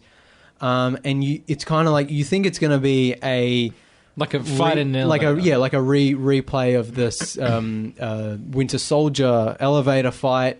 A lot of the same characters are there, and you're getting like G'd up for that. And then the best part of the movie, like I laughed so hard. Yeah. Captain America leans over to one of the agents and he's like, "Hail Hydra," because he knows they're Hydra soldiers, but they don't know he knows. And they were just like, "Okay, cool." And they just give him the scepter and he just walks away, and there's no fight. And I was laughing so hard because of how genius it is, but also because of that thing that happened in the comics a few years ago where they revealed that Captain America was actually like a secret Hydra agent this whole time, and people lost their shit. And we're getting. I haven't read that arc, but that sounds interesting. It was, people were like, "What the hell were you thinking?" Like, it was this whole thing. People were like going insane. So like, I started laughing because it was a cool scene, and then I realized the kind of implications, the context, and I started laughing more. And then my friend started laughing, and then I started laughing because he was laughing, and I don't think it was just amazing, so good. But then. The scene gets better. It's like the second best part to this best part is that Captain America runs into his past self. And they have this epic, like, Civil War, Winter Soldier style Russo brothers. So good. Like, fucking, like, martial arts. Captain America versus Captain America throwdown. Yeah, like the two shields just bounce off each other. I saw that. I was just like, yes. And then they fall off the thing and they're like crashing down. Because young Captain America must have thought it was probably a fake shield. Well, he thought he thought it was Loki. Yeah. Because Loki always does that shapeshifter. I love how he also says to older Cap, he's like, "I can do this all day." Yeah, he's like, "Yeah, I know." It's so funny. Like, the way Chris Evans delivers that, he's just like, "Yeah, I know." Oh my god. Like, I know. So can I. And then, when he knocks out young Captain America, and he's like, "That is America's ass," which is a line from Ant-Man. Don't care what other people say, Cap. I think that's America's ass. To paraphrase it. So funny. That is America's ass. But before Iron Man and Ant-Man can get the Tesseract, Loki grabs it and sort of teleports himself away, which... It's only a quick shot as well. Yeah, it's like... It's interesting because, if Captain America does go back and fixes all the timelines, then that kind of... It negates that. But there's also that Loki TV series, which people thought was going to be a prequel, but might actually just be a sort of alternate timeline. It's interesting. Yeah, sure. Loki's so it's like, Adventures. and technically it's canon, quote unquote, that it happened in an alternate timeline. But if you never watched the show, technically it didn't happen because Captain America assumedly went back and fixed that timeline and collapsed all the alternate timelines back onto the one. That's very true. So that's kind of a cool thing. It's like, because when Loki died in Infinity War, I was like, I like Loki, I love Tom Hiddleston, but I'm like, he's had enough. Like, he's done. Like, Loki has had his run, and like that, like, I would like him to be properly dead. So when they announced the TV show, I was like, I'm probably going to watch it because, I like all these Marvel stuff. But then again, they could take Loki anywhere because he's such an... In terms of the character's age, he's thousands of years old. But that's what I'm saying. It could take place anywhere in this They could have done a prequel set 1,000 years ago. But what I'm saying is now that this Tesseract thing happened in Endgame, that opens up another possibility where it could be like what I like to call Tesseract through time, where it's just Loki on an adventure. No, that's what I was going to say. It's the time traveler, like what do you call it? Nightcrawler in the X-Men when he's with the crew that they go on time travels and whatever. It's like you're always going to see him somewhere because he's a time traveler. So just because like Loki's a trickster god, so just because he dies at one point in time doesn't mean he didn't have adventures in the future, which is technically his younger self. Well, but I'm just saying like it's not impossible that he will reappear. Yeah, but it's like I'm saying like this. It opens up an interesting possibility for the TV show. One that we didn't really think of before or have the information of before. But yeah, like I kind of like that. You know, it can take depending on how the show goes because it's still early days. We don't actually know. I like the idea that it technically it can be both canon and not canon at the same time. Yeah, I'm cool with that. So that's good, especially if you don't want to watch all the TV shows to understand the movies. I'm hoping it's not that kind of situation. Yeah, and like I said, I hope Loki's like gone for good, sort of dead in that main timeline for good. Yeah. But yeah, so Ant-Man and Iron Man fail at getting the Tesseract. Loki steals it. So Ant-Man it goes back to the present, and Captain America and Iron Man go back to 1970, where they know the Tesseract will be. As well as extra Pym particles. Yes, so they can both are at the same travel. Place at the same time. So because they only have the limited supply. one travel to and from, they can now go back one more time, use up their last Pym particles, and get more Pym particles and the Tesseract at the same time. So they go back to 1970 to the base where Captain America was quote unquote created.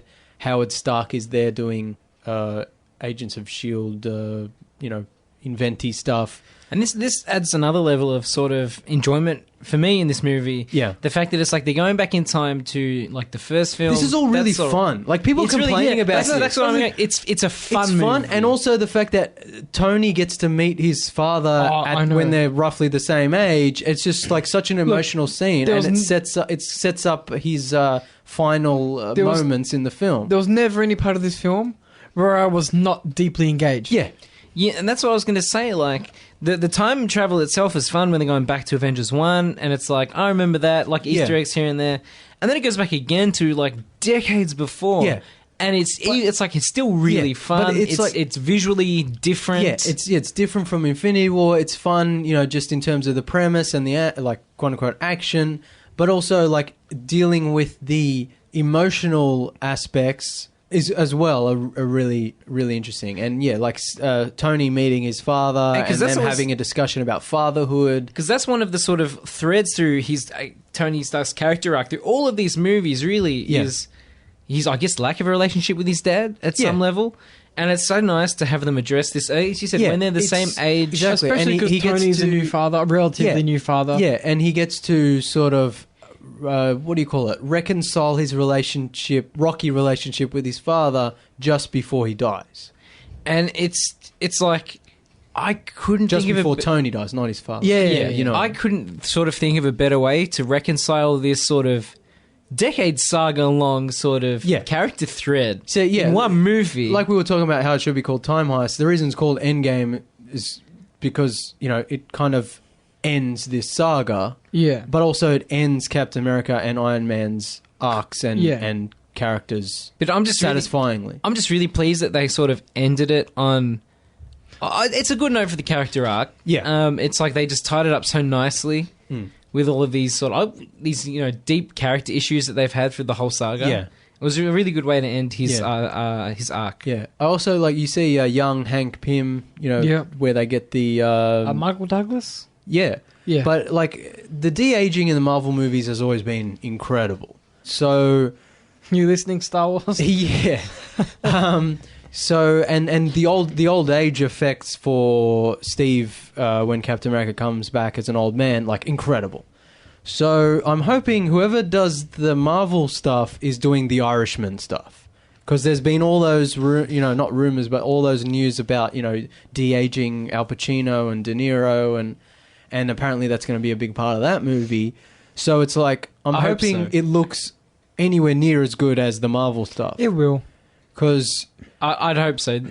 I feel like Scorsese wouldn't release it if it wasn't decent. Who knows, though? That's true. Like, because some of Scorsese's more, like Hugo had terrible CGI. A lot of people like that movie. I don't like that movie. But anyway, like, who knows? But I'm hoping that, because Marvel, like, Kurt Russell in that was Guardians 2 and Michael Douglas in Ant-Man at the start of the first one, like, it's just incredible. And the old age stuff for old Steve and old Peggy, like, just really, really good. But yeah, so while they're doing that, We go back what's to his name? the start. War Machine and Nebula go back to the first Guardians of the Galaxy movie where Peter Quill is getting the Power Stone from that planet. And they knock Peter out and they basically snag the stone. Meanwhile, Nebula's presence in this timeline era caused problems. Yeah, her internal brain network, some sort of like quantum network. Yeah, somehow connects with her present day, past self, I guess. Yeah. Who's in that same timeline, and Thanos and Gamora and Nebula, who are there, who are the past versions of them still looking for the Infinity Stones. They're now made aware of the future where Thanos is successful, and they're now aware that the Avengers are trying to undo the snap. And so this springs Thanos into action because he's like, well, if it worked and they're trying to undo it, I'm not going to let that happen. Yeah. So he's like, I'm going to let them get all the Infinity Stones that I wasn't able to get in this timeline, grab them, and just kill everyone. Because he's like, I've had enough. If I kill half the life in the universe, there's still half to fight back, and there's half to fight back. It's like I'm just gonna kill anyone, which I think is really cool, and again fits into Thanos' whole Mad Titan kind of warped sense of honor and his sort of idea was he'll kill everyone, and then he can create some more people. Yeah, I kind of like that how he sees that the fact that his plan to bring balance to the universe worked technically, but as long as there's people to fight back, they'll always try to get back to what they lost. I think he says something effective, as long as there's people who remember it. Yeah, exactly. So he's like, I'm just going to destroy the whole universe and build a new one with beings that don't know that I created the universe and brought balance. He could have just used the stones to make everyone forget. Maybe. Just remove all traces that ever happened from the physical world and memory. Yeah. Who knows? He could. People have said this about Infinity War. He could have just made more food or more resources. But it's like we don't. One, he's crazy. Yeah. And two, it's like we don't really. It's all magic bullshit. We don't know how any of it works. And that's not really the point, anyway. Yeah. Also, like that wouldn't make a very good movie. But I think it works in the movie. And I didn't not like it. Some people have been complaining like Thanos isn't in it enough, or but Thanos isn't the point of this film. But because he's not the same Thanos, like now it's less emotionally impactful. It's like this is kind of why I think putting Thanos in prison and then having break out and then realizing he quote unquote failed to bring balance. He then tricks the Avengers into getting the stones back to him, and then so the Thanos they fight at the end is actually the same Thanos who did the snap. Whereas in this version of in the real version of Endgame that we get, he's from the alternate timeline. Still fine. I mean, I didn't have a problem with it. Still, it works. Like I think it's a petty complaint. Yeah. And like we keep saying, Thanos isn't the focus of this movie. Yeah, that's right. He's just there. Like Thor killed him off, pretty quickly. Then the movie's really about the character, especially the characters of Captain America and Iron Man, but all the other characters and the heist and kind of reversing the snap is the main goal. And then on top of that, now you bring Thanos back so they can have the proper battle that you were quote unquote robbed of when Thor killed you know what I mean. Yeah. But yeah, I think this also lets them bring Gamora back from the dead, quote unquote, because she was killed. Alternate Gamora, yeah. She was killed in. She was taken by the Soul Stone in Infinity War. Yes, so that means that she can't be unsnapped because she was never snapped in the first place. She was never vanished. So they bring her back by bringing an alternate version from the past. But she's now not the same Gamora that we know from our quote-unquote prime timeline, so she doesn't know who Quill is. So it's going to be really interesting to see how they handle that in Guardians 3. Can we just clear something up just so I can get my circuits uncrossed? Yeah. So the timeline that they come to at the end, Tony Stark also has a daughter. Or they go back to the prime timeline? No, it's the prime timeline is the daughter. Yeah. So Gamora from the old timeline. So they time travel, don't they? Yeah. Okay. That uncrosses my circuits. Yeah. So Nebula, when Thanos finds future Nebula, they switch out future Nebula with past Nebula. Past Nebula goes back in forward in time. Yeah. And she rigs the time machine. Yeah. And so they bring all the Infinity Stones together, put them on Tony Stark's new Iron Man gauntlet, and then Nebula brings Thanos and Gamora from the past timeline through the wormhole. Or portal. That's just I just forgot about that. That's all. Yeah. And also, meanwhile, Thor and Rocket go back to the second Thor movie to steal the Reality Stone. And the stakes in this are a lot lower. But it's still the such emotion, an impact. Yeah, it's still such an important... The character development for Thor is the most important part of this. The heist part of this scene is almost non-existent in a way, because it's basically Rocket off-screen pricking Natalie Portman with a thing that sucks the Reality Stone out of her because she got infected with it in Thor: The Dark World. So that happens almost off-screen. And then Thor runs into his mother, who... he tells, he's from the future and she knows. And she, does that mean Captain America infects Natalie Portman with the Reality Stone? Well, when he goes back to fix the timelines, he would have to sneak into her room while she was sleeping and inject it back into her, which is hilarious. And I want to see a web series of just like YouTube shorts of him going creeping around putting timeline, everything back, but he has to like put it back the same place he got it. So he has to do it really like nonchalant, like really sneaking around. So yeah, and I really like this scene because Rene Russo as Thor's mother comes back. And any relation to the Russos? No, I'm not. I don't think so. That's a shame. But I think I really liked her coming back, and sort of it really helps Thor's development and how he gets to confide in her about his depression for having failed, and she kind of renews his. And she weight shames him. Well, he's a bit of a tub. Could be genetic. He's a chonkers. You don't know. Could be genetic. Asgardian chonkers. But anyway, no, it's a beer bell. He's an alcoholic. Anyway, what was I saying? She renews his fight. His inner spirit, whatever you call it. I really like that scene, especially because, Odin's final scene in Ragnarok wasn't great. It was part of some messy reshoots, doesn't really work in the film, is followed by a really quick and lazy introduction of Hela. Again, part of the reshoots doesn't really work. Too quick, not enough, meat and emotion. I really like how at least he got this time with his mother, and it kind of made up for that, even though, Odin is quote unquote more important, if you want to say that. But I really like this scene, and I like how Thor steals Mjolnir? Mjolnir? Mjolnir. Mjolnir. His hammer. There was a problem, and one of the people in one of the other families goes, Mjolnir. I'm like, you know what I mean? Like, oh, look, it's Mjolnir. And then as it flies past, it's Mjolnir. I'm pretty sure. Mjolnir, yeah. Mjolnir. Anyway, he kind of steals it from his past self, which is cool. And he's like, I'm still worthy. Yeah. It's like a big moment in his life. It's like, it's part of his sort of redemption. Yeah. It really like, I'm still worthy. That's why I think Fat Thor, even though it's quite like a joke, like I think it works really well, and especially at the end when he goes full like badass mode. And I really like the bit where he's like trying to explain the Reality Stone to the team.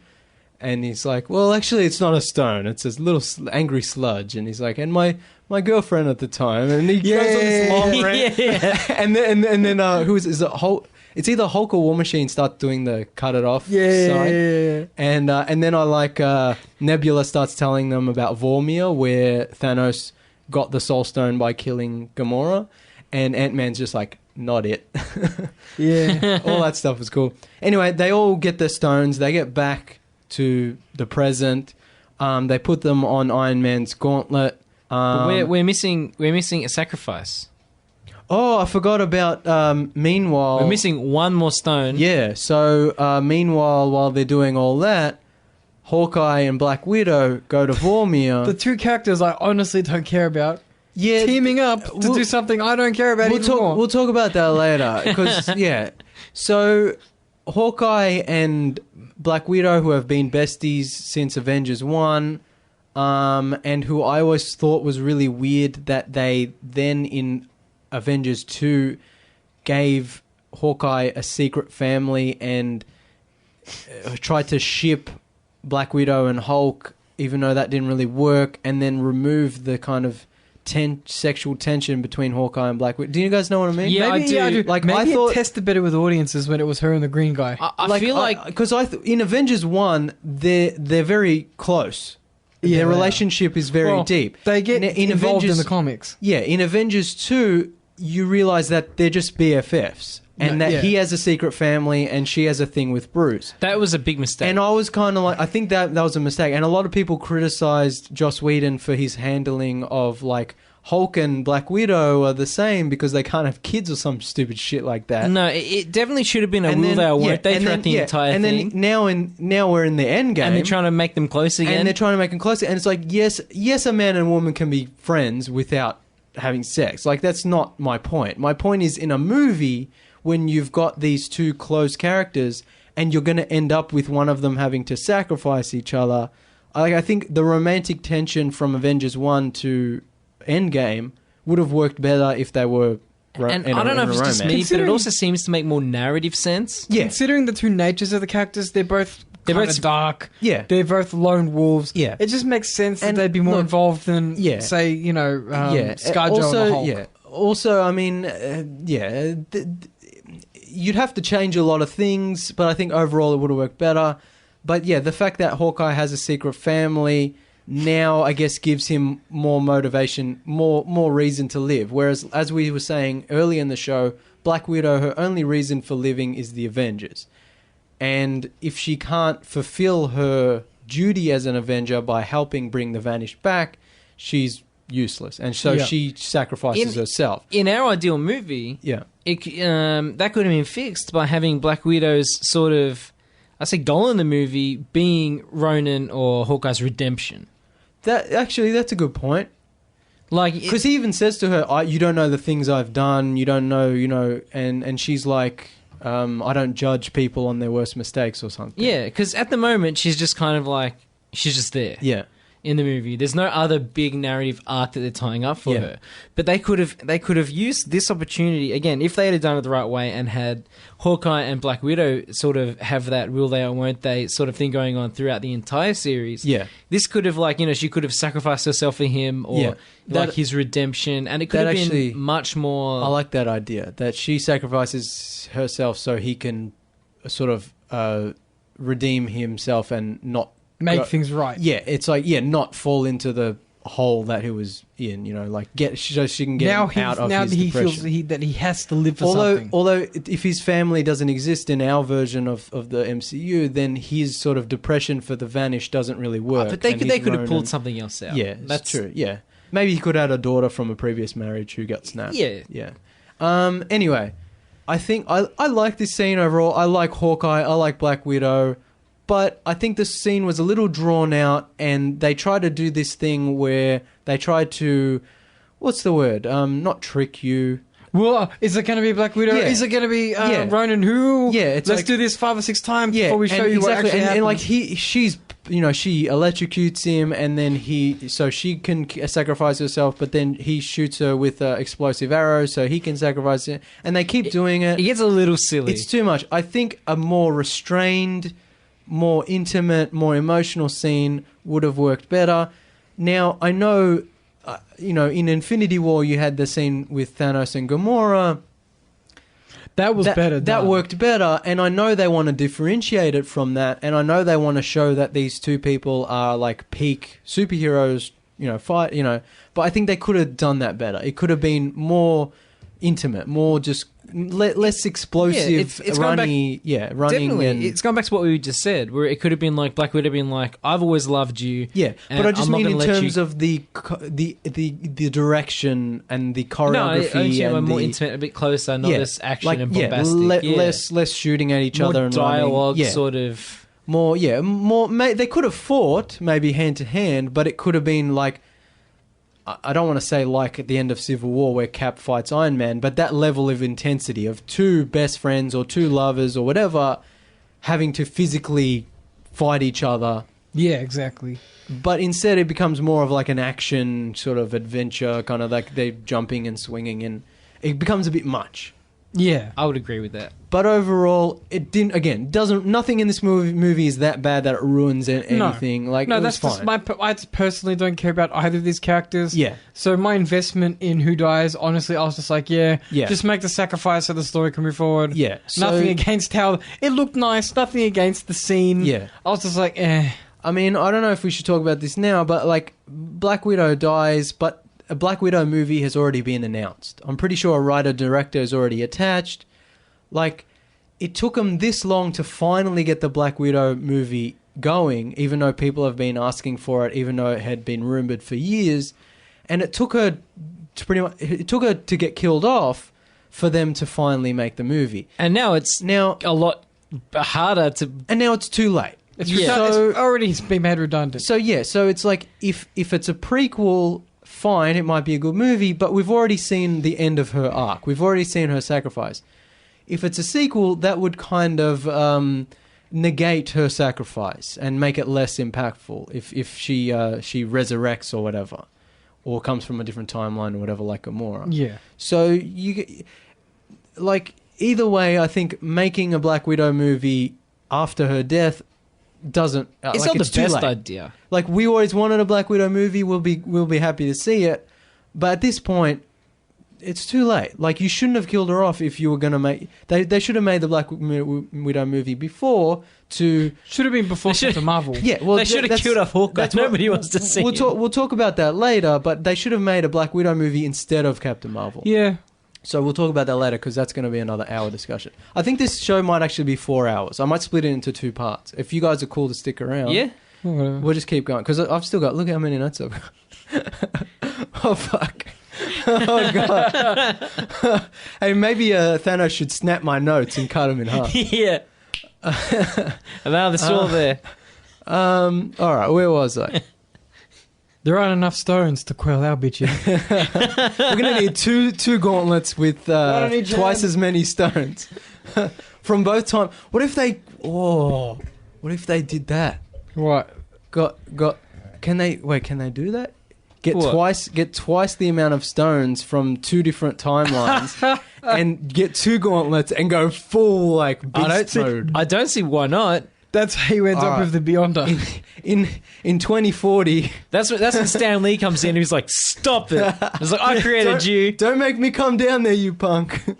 All right, where was I?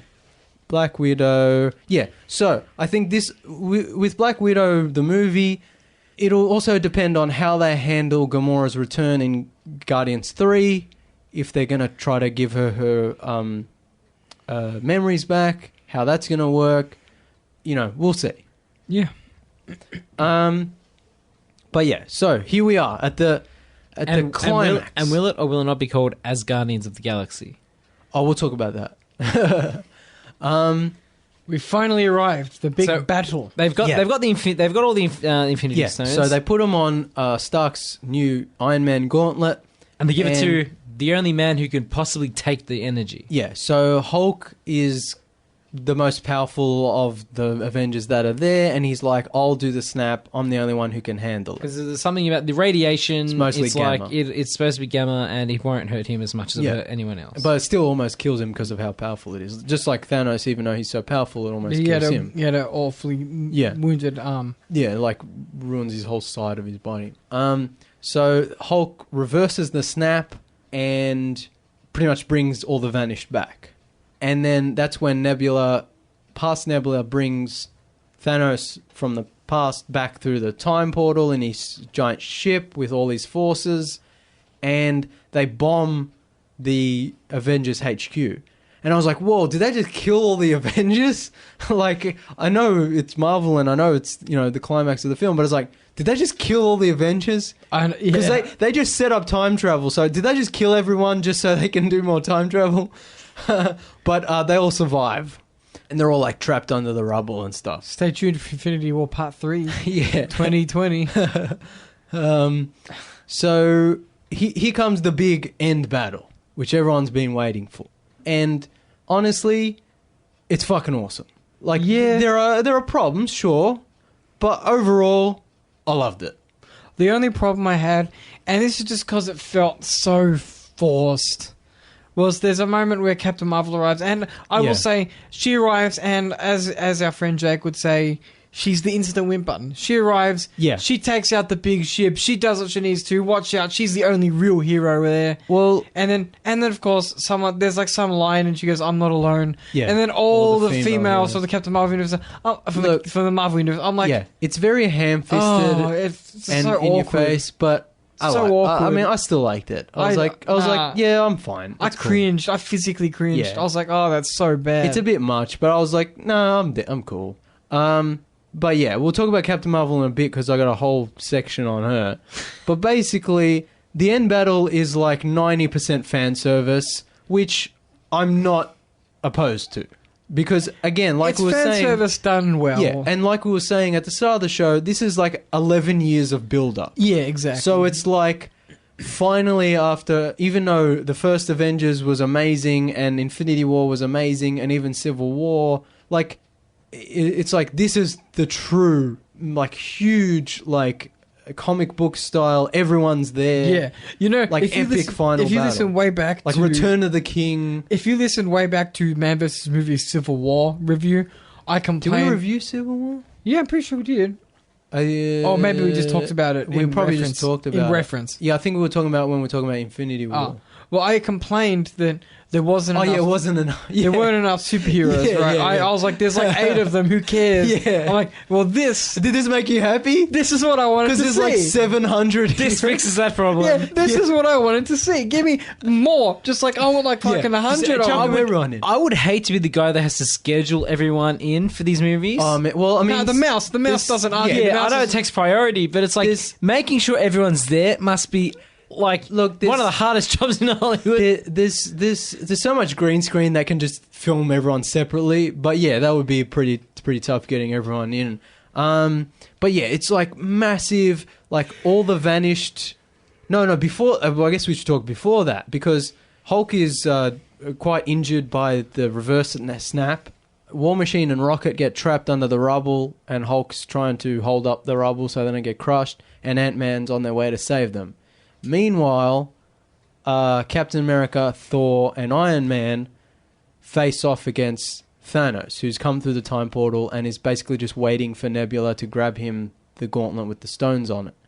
But Hawkeye is like in the bottom of the HQ of the rubble, trying to keep the stones away from Nebula and Thanos. So Thor goes full badass mode, even though he's fat drunk. He like summons the lightning. And he's carrying both Stormbreaker and Mjolnir at the same time. Epic. Yeah. Iron Man goes, back to nano suit Iron Man. Captain America gears up with his shield. Then they, epic fight Thanos. Now, Thanos doesn't have the Infinity Stones, so he's got his, double-edged sword. So he's, less powerful. He poses less of a threat than an Infinity War Thanos. But he's still badass. But he's still extremely powerful, and he gives the 3... heroes a run for their money. Yeah. And it's a pretty epic fight. Thor charges up Iron Man's suit with his lightning. Yeah, I love that. And gives him super, laser beams. And then Thor gets knocked out and Captain America comes and Thanos breaks Captain America's shield in half. Yeah. And then Thor gets knocked down and he drops his hammer. All the fan service. Yeah, it's epic, but then probably... Again, pretty much all the best parts in this movie are with Captain America. So Thor's on the ground, Thanos is beating the shit out of him, Iron Man's knocked down, and Mjolnir moves and flies past, and you think Thor's going to catch it, but Captain America catches it instead. And so now he's got his half broken shield and Mjolnir. One little tiny problem, the way the hammer works though, would it fly to anyone who is worthy, or are they just able to pick it up? Who cares? Yeah, that's At this point, again, it doesn't matter. This is just jerking off the fans. Yeah. So it's like, did we question how Deathstalker can pull his sword in the original Deathstalker? No. You just accept it as fact and you move on. It's just, but Thor, maybe it's also need. Like, it's just easy exactly. to say. Probably, if you're worthy and you have need, it'll come. That's the easiest way. I mean, if you're worthy to wield it, you're probably worthy to summon it. That's true. So, and then Thor's like, I knew it. Yeah. So Captain America's finally worthy to wield Mjolnir, and then he fucking goes ham on Thanos. So cool. And he's like, plays with some lightning. Yeah, he's like summoning lightning. Now Captain America has cancer. Why? Comic. No. Well, in the comics, there was a lady Thor, and she got cancer when she wielded the hammer. Why? I didn't read that arc, but wouldn't be surprised. That doesn't make. Does that mean Mjolnir? She had to give the powers up. Does that she mean? Was dying. Does that mean Mjolnir irradiates like? Well, look, I don't know. I didn't read that arc, so I don't know. But my speculation would be, if you were a human being wielding godlike powers, I might be getting it slightly wrong. I'll look it up, but I'm pretty sure that it gave a lady cancer. But look, my assumption would be potentially a human being wielding godlike powers could possibly give negative effects. I feel like Jane Foster became Thor. But I remember that. But that's not MCU. I think Cap wouldn't have got cancer. No, in this version, Anyway, Cap's a beefier guy. Well, you know when we're talking about how comics are insane? This is exactly why. Well, let's not forget that other arc where Peter Parker had sex with Mary Jane and she got cancer as a result. For people who don't know how insane the comic books are, in the original comic book version of Civil War, Thor is a clone? No, so Thor was a robot. So Thor is not present. Yeah. But they create a giant robot version of Thor. Yeah. And he kills Ant-Man. Yeah. Also, there was a comic run where Wanda, a Scarlet Witch, and her brother Quicksilver have an incestuous relationship. I don't remember that, but I also comics are crazy. To defend that, I'm sure at the time it probably wasn't canon that they were brother and sister. No, I think it was. When they deliberately wrote it when they were first introduced. No, this is recently. Yeah. They deliberately wrote it as an incestual. See, this is what Game of Thrones does. It poisons our children. But see, also because there's so many comic books, there are so many different interpretations and timelines. It depends on the writer. It depends on the series. The Avengers series that's running now, there's the one that's connected to the original Avengers. Then there's the one that's it's like you said about James Bond one time. Yeah, it's all canon. Yeah. But there's different layers. Anyway, it's comic books. Don't worry about it. Okay, so I got it slightly wrong. A little addendum. The Jane Foster in the comics had cancer and the treatments were successful, but the hammer's power negated her treatments. Oh. So she did die of being Thor, but that's because the magic of the hammer was negating any treatment she was getting for her cancer. Okay. Fucking comic book writers, man. Yeah, look, you have to have the character drama going somehow. Yeah. They're like, what do we do now? It's 80 years since the first comic book. What do we do now? Maybe the next Thor will be Natalie Portman. No, she's done. She fucking hates the MCU. I'm surprised she even apparently they reused footage from the Dark World, deleted footage, just to have her cameo.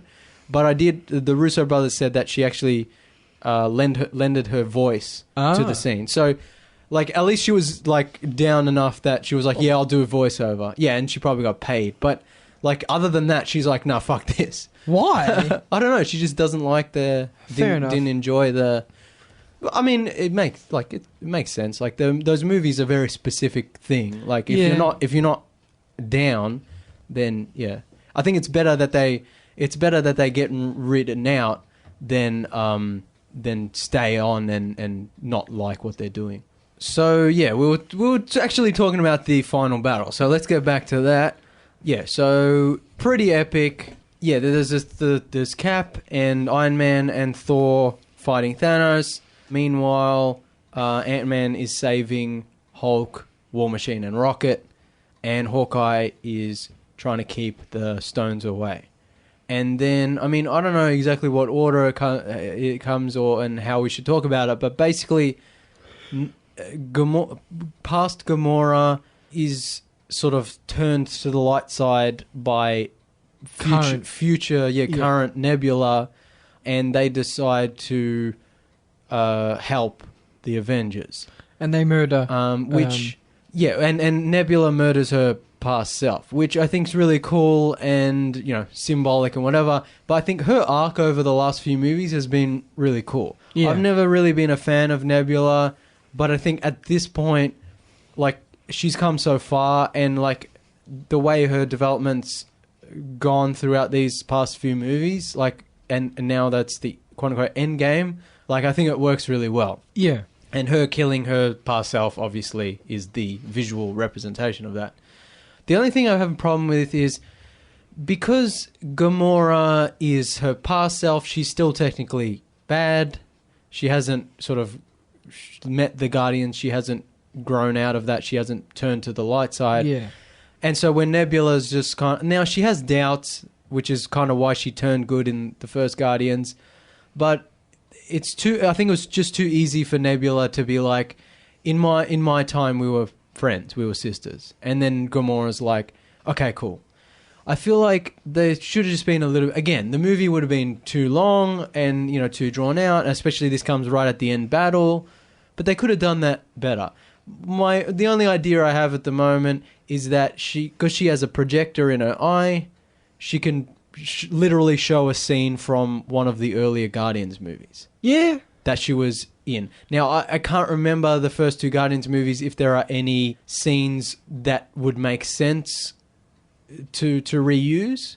I'm sure there's a scene between Gamora and Nebula sort of working things out that they could have used. Or alternatively... Could even be between movies. Yeah, or alternatively, Nebula could have just projected an image of Gamora fighting or joking alongside the rest of the Guardians. Yeah. Showing, like, this is who you are in the future. Like, you've teamed up with these weirdos and become a good guy. I think that it still would have been a bit quick, but it still would have worked better, you know what I mean? And then, I mean, I guess we should just talk about when all the vanished heroes return. That was cool. Yeah, because, like, then that was pretty epic. Like, you know, because Captain America's fighting Thanos, and Thanos, I guess, ends up beating Captain America down. But, of course, he's Captain America. He gets back up. But then... Just like America. Yeah, America. I don't think America's getting back up from nothing. But and then the cool bit where Falcon says "on your left" into his earpiece, and then all the portals open up. That was really cool, and like Doctor Strange and all the wizards open up all the portals, and all the vanished heroes like Black Panther and Shuri and Falcon and Bucky and Groot and everyone else. And they all come through, and there's like all the... Did you say Spider-Man? Spider-Man comes through, Quill and Drax and Mantis. All the peeps. Just everyone. All the other heroes come through. All like the Wakandan armies come through. Scarlet Witch comes back. All the wizards come through from around the world. And who am I missing? There's another army. The Wakandan army? No, I already said that. There's I think there's more troops though. The Asgardians? Asgardians, that's right. Thank you. And Valkyrie comes, and she's on a Pegasus. It's epic. And Mick and Korg come back through. Yeah, awesome. The real heroes. Yeah, the real heroes of the story. Apparently, you can see Howard the Duck in the background as well. I didn't notice that. I didn't notice him. Yeah, but apparently he's fighting in the background somewhere. That's cool. So, like, everyone comes back. And then, like, Strange is like to Wong, is this everyone? And Wong's like, you wanted more? it's like literally... That's almost... Callum, this is Callum. That's almost... It's like, is this everyone? No. There were enough heroes to satisfy me. That's very meta. That's almost like the director's being like, is this enough for you internet nerds? Yeah, that's internet nerds. And then, again, I keep saying all the best parts of this movie with Captain America. He does the Avengers. Assemble. Now, is this the first time he's ever said it in the MCU? Yes, because he doesn't say it in the other movies, and at the end of Age of Ultron, he says Avengers, and he's about to say assemble, and then it cuts to credits. So this is technically the first time he's said it on film. Nice. And it's like the perfect... Like, they saved it up for the perfect moment. Yeah. Because he's got everyone there. And it's like, Avengers, assemble. It's fucking epic. It's so good. Oh, man. Then there's like a huge battle, like biggest battle we've ever seen. Everyone's killing everyone. It's Lord of the Rings epic. Yeah. Falcon like stabs the shit out of a guy with his wings. He hasn't done that before, has he? I was just like, what the fuck? That was incredibly violent. Yeah, he's just like, rah! I'm like, Jesus. And like Spidey swing. I like it's life or death, man. This ain't no game. Yeah, I like Spidey because he's got the Iron Spider suit that he got in Infinity War, and he uses instant kill mode, and the iron legs come out, and he's like killing guys, and then he gets overwhelmed, and so I think Captain America throws Mjolnir, and Spider-Man uses it, like he webs it and like uses it to like fly through the air. That's so awesome. sick. That's such a comic book thing. Yeah. And I like how what's his name? Thor catches Mjolnir, and Captain America catches Stormbreaker, and Thor's like, no, you get the little one, and they like swap. So good. And there's just, oh my god, so much going on. Pepper comes, she's got her like Stark suit. Yeah, rescue suit or whatever it's called in the comics, like her like Iron Man armor. Scarlet Witch comes back, and she's like super powerful. She fucking wrecks Thanos, but then he cheats. Too little, too late. Then he cheats by using like but she's getting a TV show, so we might get to see more of her powers later. That's exactly what I was going to say. Is like, I want to see more of her powers, because in the comics she's like almost the most powerful. No. To be fair, her powers are completely different in the comics. That's true as well. too. But also for the movies, I think that would be too much for any one character to have. Yeah, but then you look at... I mean, this is the Captain Marvel conversation, which we'll get to. Yeah, we'll get to. But anyway, like Scarlet Witch, I think in this version of Scarlet Witch, she hasn't unleashed her full potential yet. She hasn't reached her full potential yet. So this is probably the most powerful we've seen her, but we only get a short glimpse. So in the future, I hope to see her more and more powerful, and also the TV show, which we'll talk about, which I'm excited for. But yeah, she fucking almost destroys Thanos, and then he cheats by shooting rockets out of his mothership, Starship. Yeah.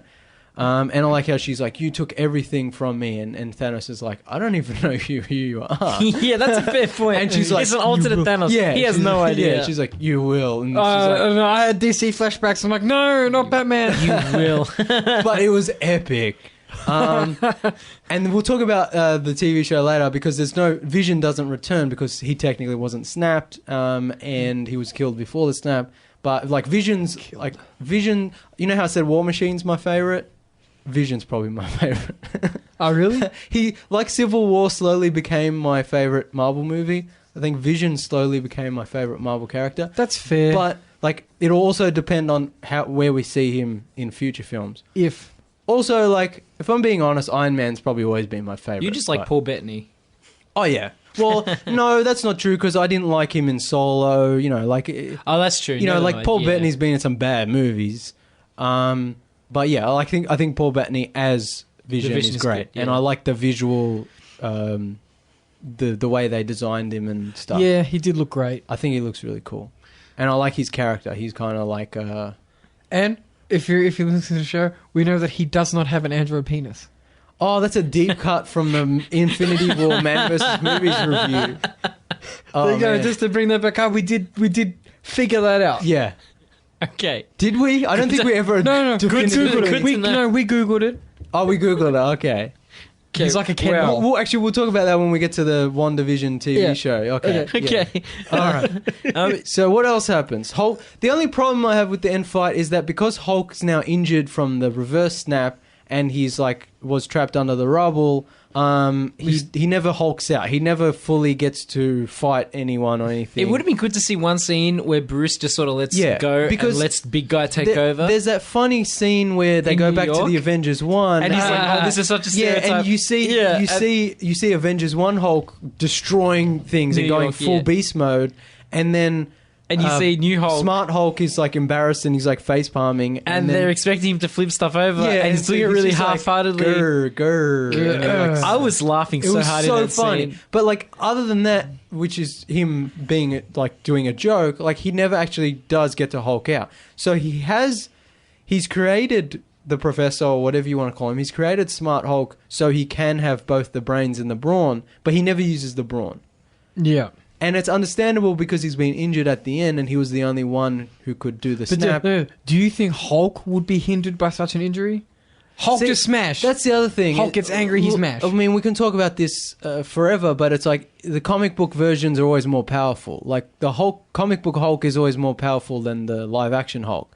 And live action Hulk has, I think, fluctuating power depending on the movie or the scene, as with all the heroes, which we'll talk about with Captain Marvel.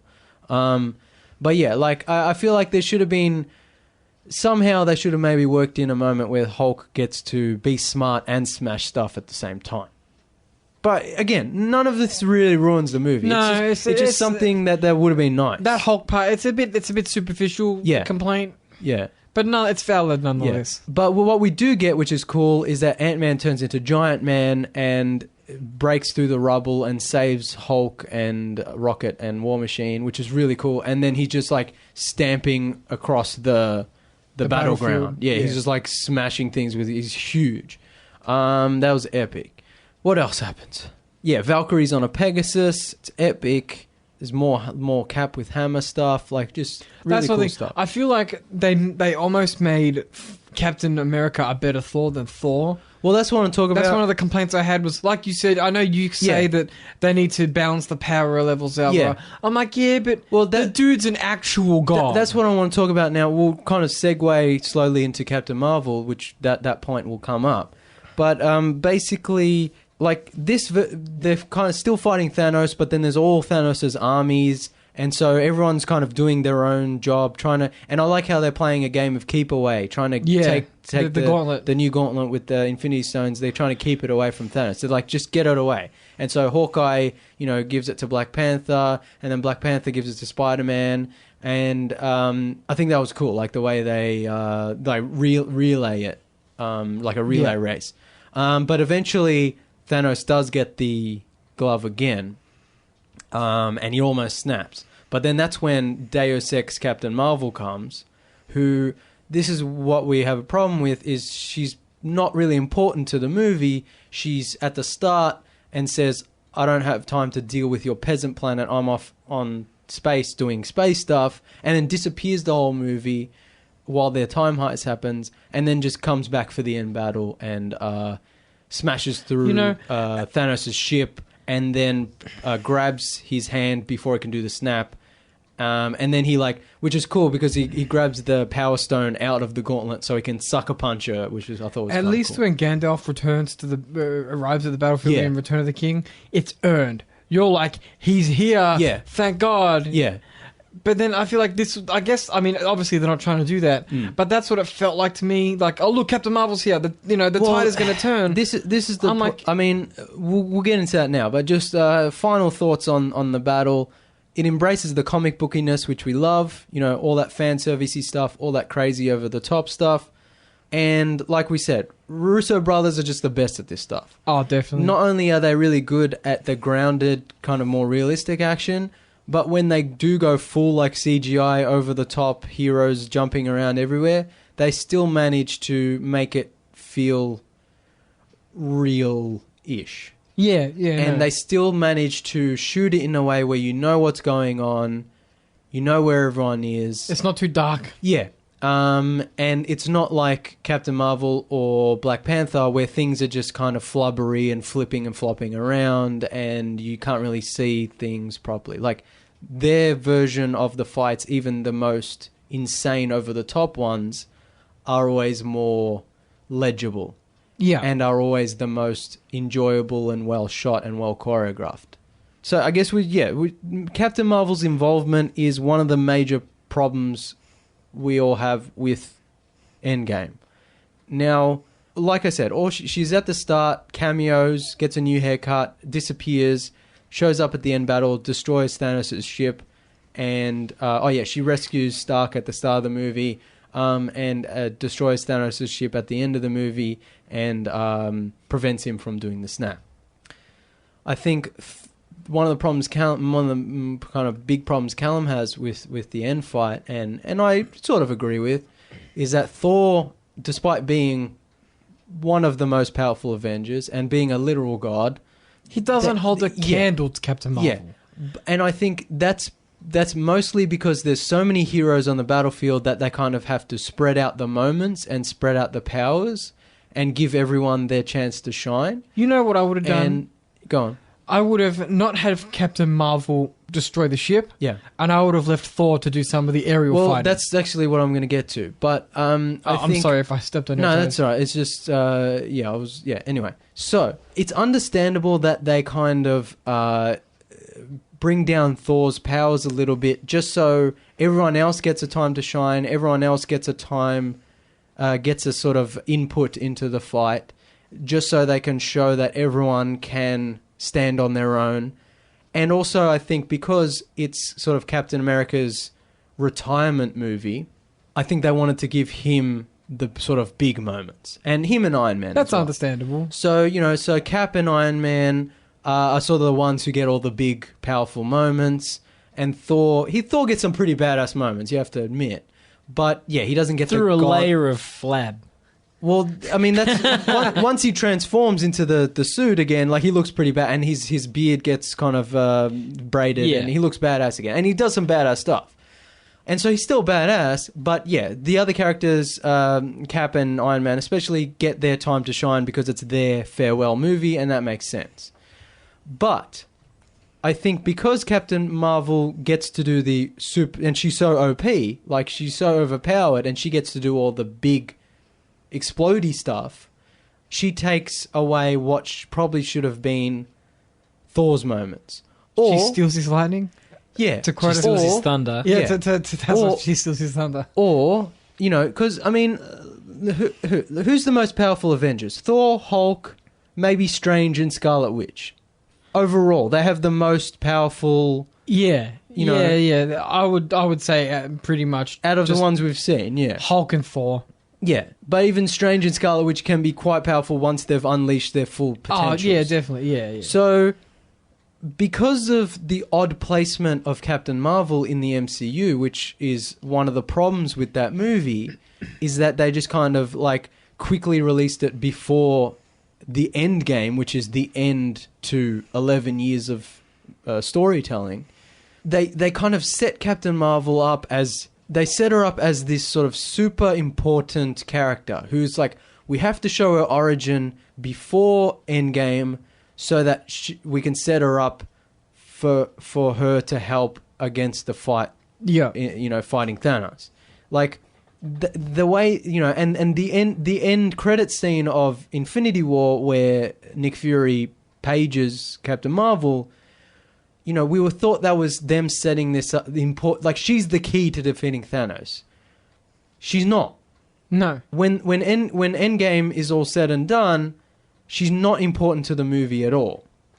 Now, on one hand, that's really good because if you haven't seen Captain Marvel, or she doesn't steal the thunder from the rest of the story. Like, she doesn't.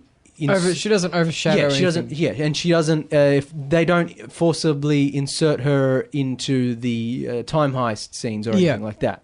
So in one way, it's cool because she shows up. We get rid of her. You have the original Avengers have their final story. Have their send off, and then you bring her back for the end fight. So in that regard, if you're not really invested in her, she doesn't sort of overshadow anything. She doesn't ruin anything, but that then kind of brings in like, well, she's not that important, so why was she in the movie at all? So why rush to get Captain Marvel out before Endgame if she wasn't actually important in Endgame? They could have replaced her role with pretty much anyone else. So that's what I'm saying is Captain Marvel, the movie, should have been the start of Phase 4. It should have been the first movie after Endgame. Yeah, I can agree with that. Although I think... They did film Far From Home, I think, is technically the end of Phase 4, Phase 3 now. They did film Captain Marvel after she'd filmed her spots for Endgame. Yeah.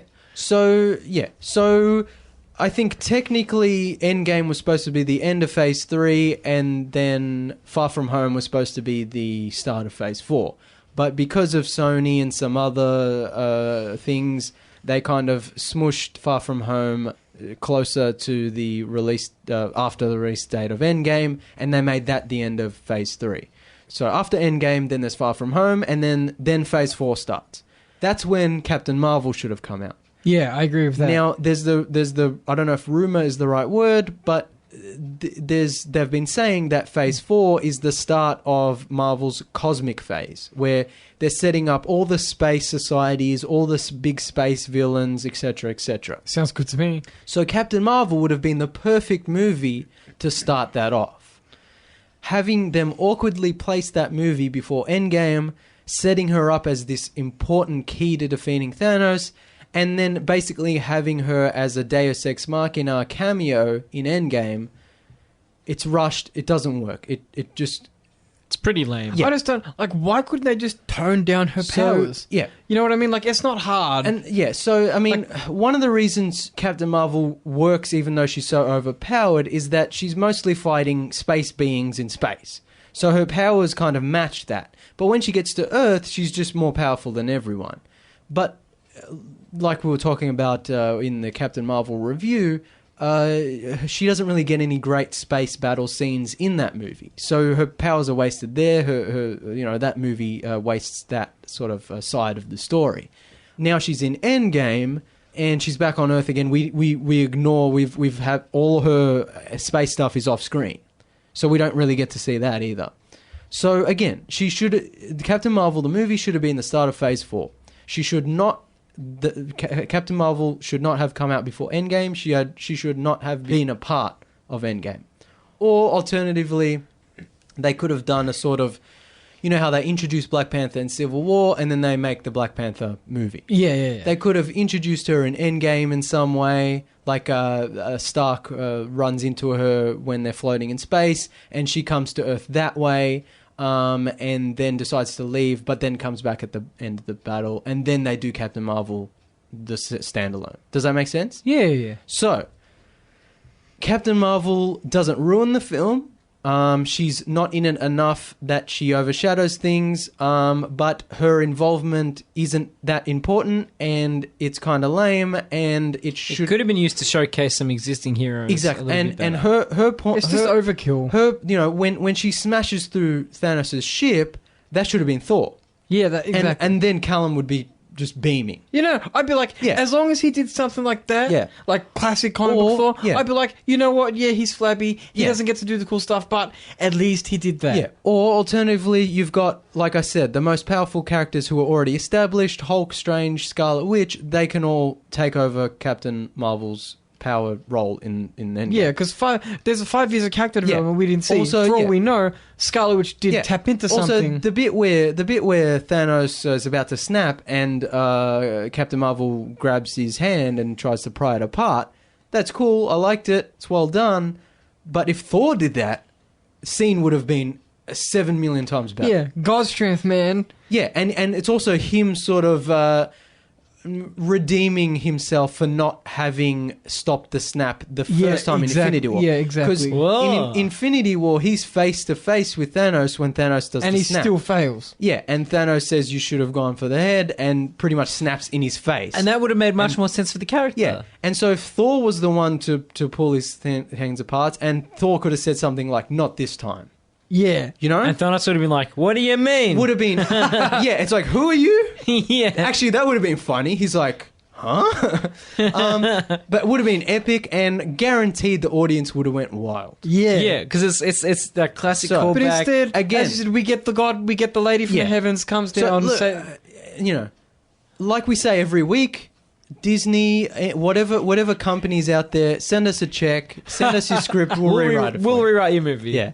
But yeah, I think it's just, her placement is just so... awkward. Yeah, awkward, and it just didn't work out.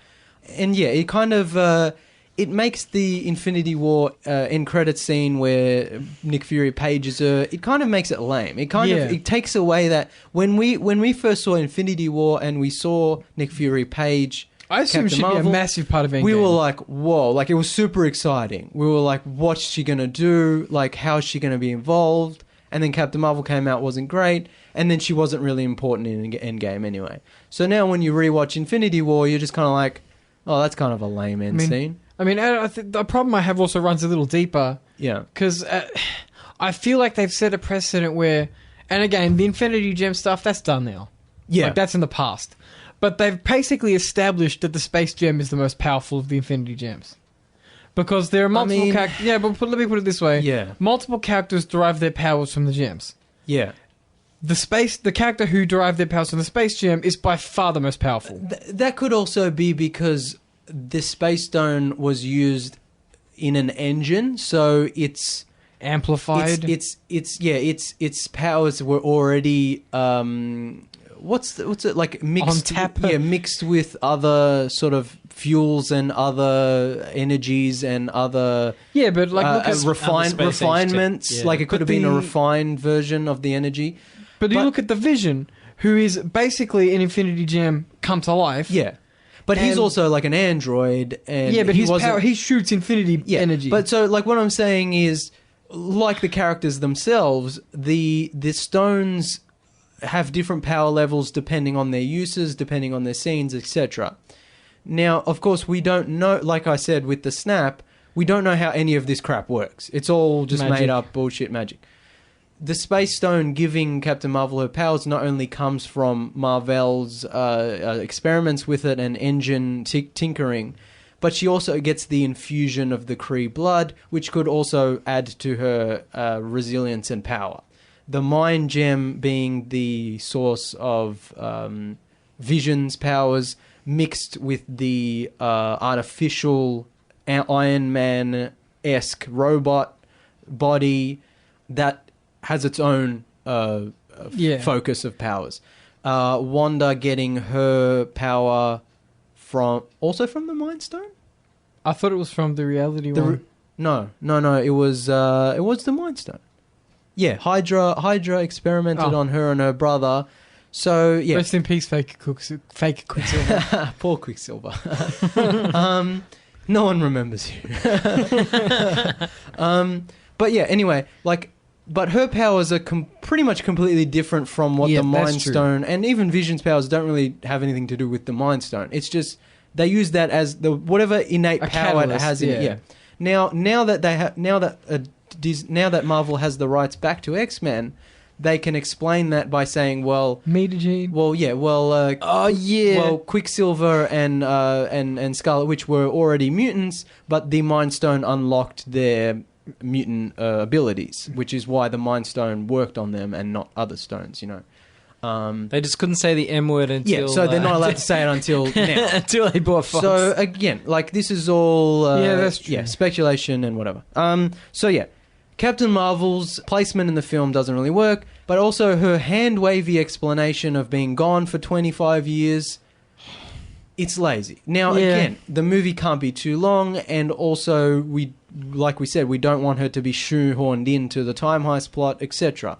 She's not really that important when you're trying to say farewell to this beloved original Avengers. It's an overall failing of this part of the MCU. Yeah, but again, when we saw Captain Marvel, we were like, what are they going to do to explain her absence?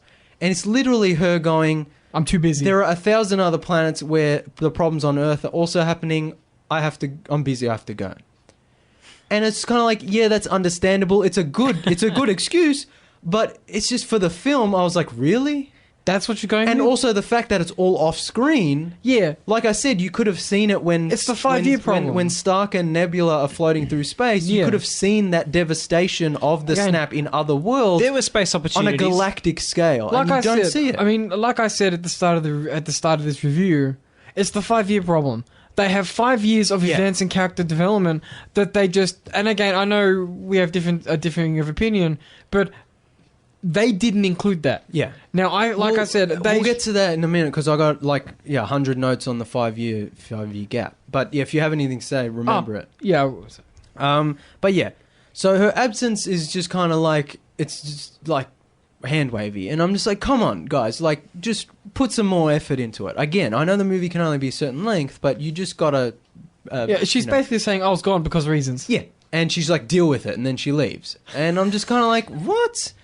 Anyway, maybe she should stay in space. Yeah, we'll see what happens, how they deal with that in Captain Marvel 2 and etc. If the cosmic phase is a cosmic phase, that should be more important there. But again, like if we do see that, it's like, what's she been doing for 25 years? Like, this is another problem with making Captain Marvel a prequel set in the 90s. I think that was a mistake as well. I think, again, Captain Marvel should have been a Phase 4, the start of Phase 4 after Endgame, starting in the modern day, whatever. Or, they could have... as long as it wasn't a prequel, prequel that late in the game. It's risky. Between Infinity War and Endgame, like just not a good idea. Yeah.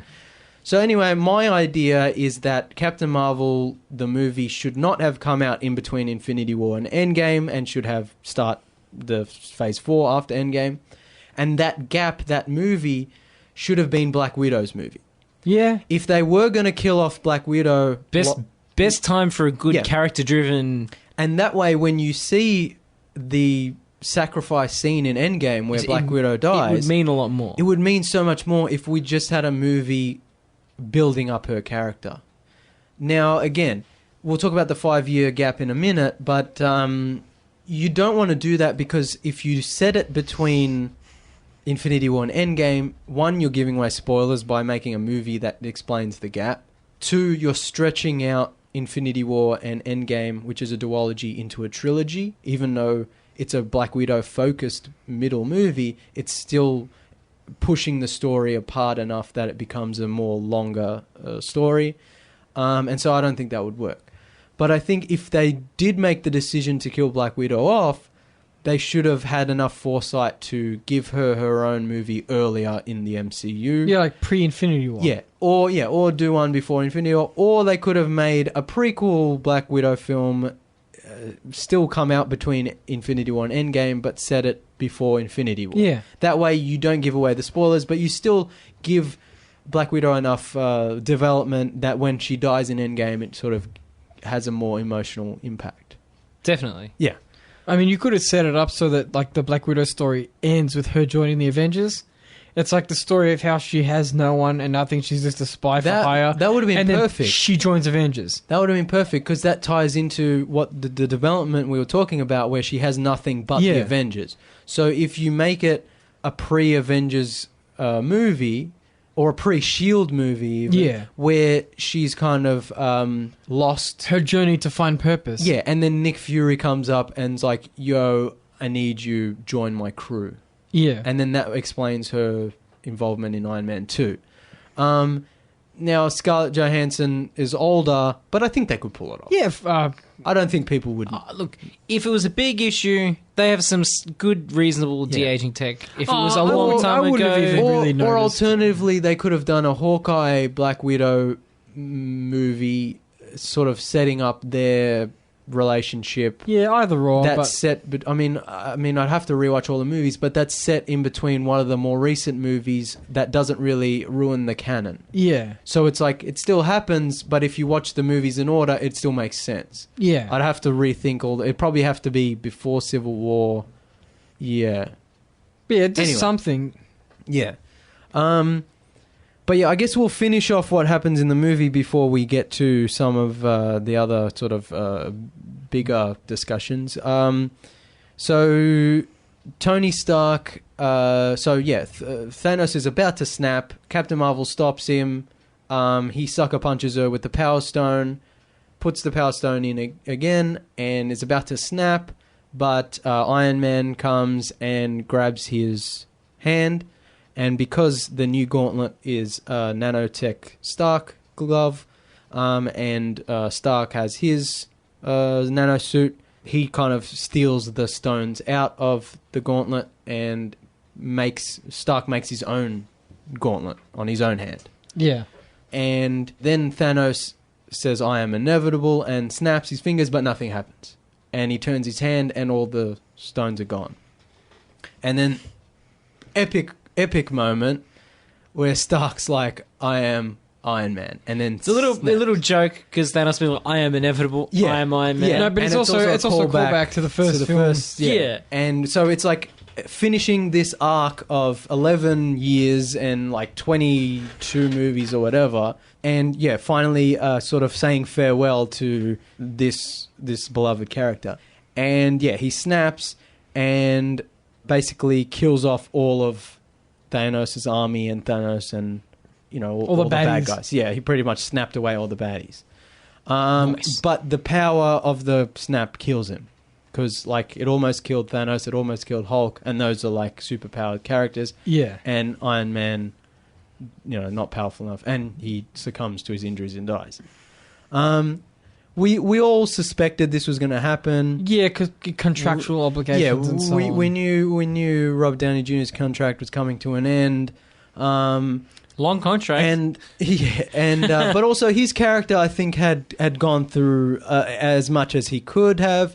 And like we were saying with his father and having a daughter, and like, it was a fitting end. Yeah, I think it was a good end. It was. I liked how it ended, how he died, and I think I like, you know, before the movie came out, we were like suspecting that he would sacrifice himself, and we were saying, well, who's going to wield the Infinity Gauntlet? You know, is it Captain Marvel? Is it Captain America? And I was like, it's pretty sure it's going to be Iron Man. Like, he's the one to sacrifice himself. It was either Cap or Iron Man was going to be, and Iron Man it was, and I think it was a really, really good scene. Yeah. And then, you know, Peter Parker comes and like gives him a hug, and that was really nice. And then Pepper comes and is like, it's okay. That was a good scene. I liked it.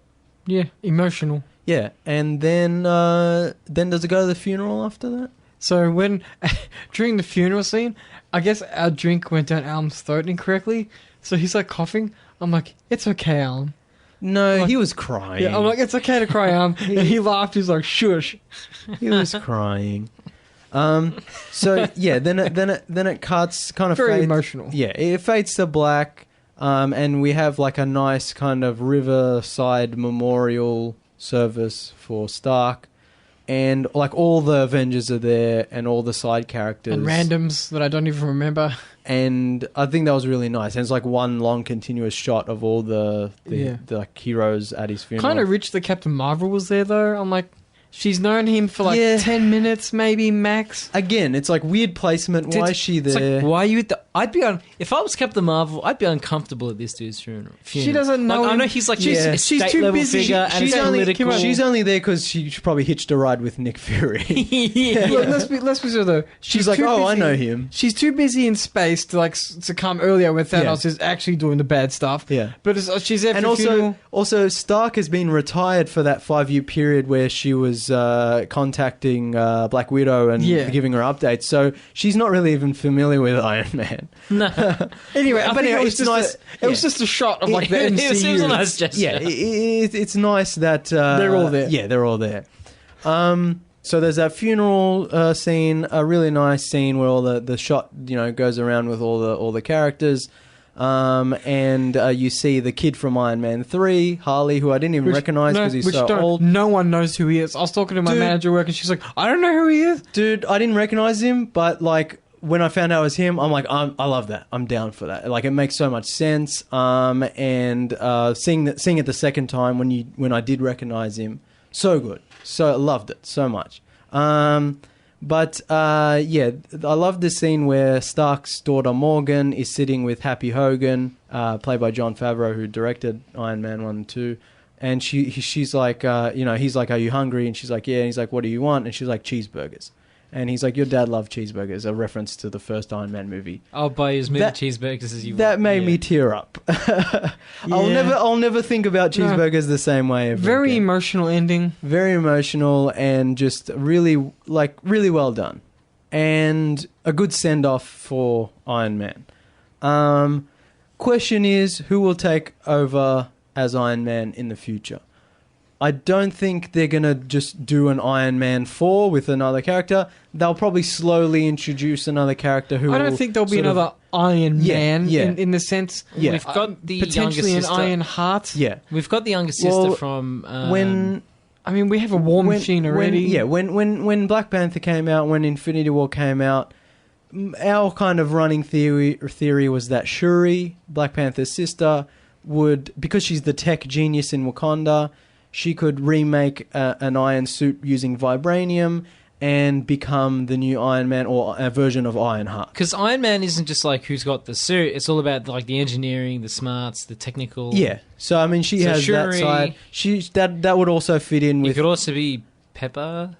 I don't think so. Yeah, I wouldn't like that, but I don't think it would really work. And I don't know how much Gwyneth Paltrow is going to be involved in the future films. But I think Shuri makes sense as well because Ironheart, that would make sense for the way it is in the comics. It would just be a short, sort of small change. Yeah. And if they leave it a few years, then she can grow into the role a bit. Well, she can still be a young Iron. Yeah, you know, like there was Iron Lad in the. But like it doesn't necessarily have to be Iron Man. It's just who takes over this that role, like that specific. Yeah, I'm still not that comfortable with the little girl playing. She's not a little girl. She's like who? 19. Shuri. Yeah, how old was she? Shuri's like 20. She's a grown woman. Oh, never mind. I must be thinking of another character. Like Black Panther's sister. Yeah, she's not like 35, but movie.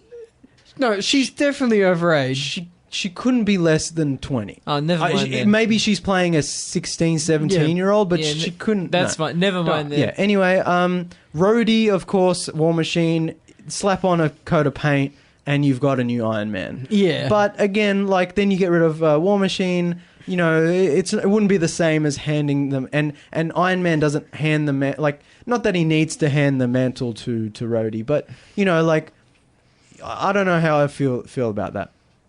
Harley, the kid from Iron Man 3, they would probably not do this. Probably some people, including Callum, wouldn't like it. But I would be 110% down if Harley eventually took over as Iron Man. He's shown to have mechanical smarts in Iron Man 3. And, you know, if he sort of, weaves himself in with the other characters, he can get... taken under War Machine's wing or something, you know. I would be 100% down for that. You lost me at Iron Man 3. Look, I love Iron Man 3, and as we were discussing off air outside before, the only reason you don't like it is because of the Mandarin twist, and if the movie was exactly the same but without the twist, you would be 100% down for that movie. That's a completely different movie. Not completely different. Like, up to a point, it would still be the same, and you would love it. I liked Iron Man 3. Iron Man 3 is a good movie. A lot of people say it's not. It's my favourite Iron Man. Tony Stark's character development is good. Yeah. That's as far as I'll go. Yeah, it's a good movie, and I would be down for Harley to take over as Iron Man. It's my favourite Iron Man. Yeah, I would. Much to Callum's annoyance. Yeah, I mean, I think Iron Man 1's still the best, but I wouldn't argue with you there. Then there's Morgan Stark, Tony's daughter. She's only like 5, but in the future... If there's a time skip, I mean... and also these are comic book movies, like they can just be like, she's a bit older now, and no one's really going to say anything. I think they did, I'm pretty sure they did that with Hawkeye's daughter. She's like 5 in Age of Ultron, and then when we see her in the opening scene of Endgame, even though it's pre-snap, she's like 15. Yeah. Even though, like, there hasn't been 10 years since. Small details. So it's like, no one, who's really going to care? I would be down for any of those characters, but again, over time. Like, you can't just do it overnight, and you can't just be like, here's Iron Man 4 with a new guy. Like, it would obviously come over time over several movies, which the MCU movies are good at, and which I'm sure Kevin Feige has a plan. And Kevin Feige is the ultimate genius of why a lot of this works. In terms of Ironheart, Shuri would be great, but I think Morgan would make more sense as Ironheart if... which I don't know if they're going to do this, but in one of the comics, Tony Stark downloads his consciousness into an AI, and so if Morgan was Ironheart and her Jarvis-style internal AI for the suit was her father. That's cool. So... And he could just, Robert Downey Jr. could just voice the lines. Exactly. So Robert Downey Jr. could still be a part of the movies, but really all he had to do was voiceover. And maybe a couple of holographic scenes where he's like a blue hologram and goes, hey, kiddo. And, I mean, he could do that with other characters, with Harley or Rhodey or Shuri, but Morgan would mean a lot more. Yeah. You can imagine if my dad is also my superhero suit. Yeah. You know, like, that would be quite a cool concept. Yeah. But again, she's so young, like, it'd have to be in quite a few years' time or a time jump or something like that. Also, Captain America gets retired in the movie. Like we were saying before this movie came out, we were like, who's going to die? It's probably Captain America and or Iron Man. But I liked how they killed Iron Man, but they retired Captain America. Here's my question for you, and I've been thinking about this a lot. Yeah. How did he file his taxes? Where did he work? Why are you thinking about taxes in a comic book movie? No, when you go back in time, right, and he spends... So he essentially returns the gems, etc. His wife works for S.H.I.E.L.D. She could get him a social security number and a fake ID, call him Dave Dodgers. Roger Stevenson? Yeah, and like, done. Okay, well... Yeah, that's a small argument. That Like, answers my question. his missus is high up in the government. Yeah. It's fine. Okay, never mind then. She's like, yeah. Anyway, he could just be a house husband. Does he have to work? Well, I mean, we'll talk about that later. Like, no, Steve Jobs. Steve Rogers would want to work. But, yeah, so I like that how Captain America goes back in... They send Hulk, after the funeral, Hulk sends Captain America back in time to replace all the Infinity Stones, therefore collapsing all the branching timelines they made when they took the Infinity Stones and collapsing them all back onto the Prime timeline and fixing everything. Man, that you know what that reminds me of? DC Comics time traveling. Like, just like the branching realities, we have to merge them all into one. I like that, though. Yeah, no, I like it. Yeah. It's very comic book. Yeah. And... As you said, though, I kind of want to see it. Well, yeah, we need like a YouTube series or something. But, so he does that, but then when they try to bring him back, he doesn't come through. He also takes Mjolnir back, obviously, to give to Thor in, like, Dark World or whatever, so he repairs that as well. But yeah, he doesn't come back. They don't know why. And then they see someone sitting on a seat. Then there's like a Forrest Gump sitting on the bench. And that's another reason why I want to see Cap's adventure through time, because it'd be like a Forrest Gump movie where it's like Captain America in all these famous historical events just in the background with a fake mustache and a cap and sunglasses. Yeah. But yeah, they see an old man, and Bucky and Falcon... go up to, and Bucky's like, you go, and Falcon goes up to him, and Captain America's an old man now, and he's sort of gone back, replaced the stones, but lived out his life in the past with Peggy Carter, his love of his life, and has grown to old age, and has now returning to give the mantle of Captain America to Sam, to Falcon. And it's such a fitting end for Cap. Which is great. No, and I love he gives him the shield, and it's awesome. It's an interesting choice because canonically both Falcon and Bucky are perfectly capable of being Captain America. In the comics, both Falcon and Bucky have at one time become Captain America. I just wonder if Falcon has the physicality for the role. Yeah, he's fine. He's not as buff as Chris Evans, but he's fine. No, but like the throwing of the shield, though, like no, he's fine. Bucky knows how to do it, but I don't know about... No, but like here's the thing. Like I was saying at the start of the show, what I love about the MCU is that it's like a live-action comic book series or comic book arc. In the comic books, there have been several different Captain Americas. And two of those Captain Americas, out of however many there have ever been, is Sam, Falcon, and Bucky, Winter Soldier. They have both taken the mantle of Captain America. What I like about the movies is that now Steve is giving the mantle to Falcon. But in the future, Bucky can also get that mantle. Yeah. We don't know. So I think that's what's great about these movies, even with their limitations. You can still have that comic book arc feeling and that exploration. It's because Marvel's not afraid to play the long game. Exactly. Oh, don't get me wrong. I have no problem with Sam being the Falcon. I'm just wondering. How is it? It'll be fine. I also read somewhere that Sebastian Stan, who plays Winter Soldier, has signed on for like 10 movies. So I'm pretty sure at one point he'll be Cap. He's going to be Captain America, even if it's just for a short amount of time. I really like how they retired him, like in this movie. Yeah. Because it sets up his whole character arc from Captain America, the first movie, the first Avenger. It sets it up so well. Yeah. Because like one of his major character arcs, throughout like his character threads, throughout all these movies was his love for Peggy. Yeah.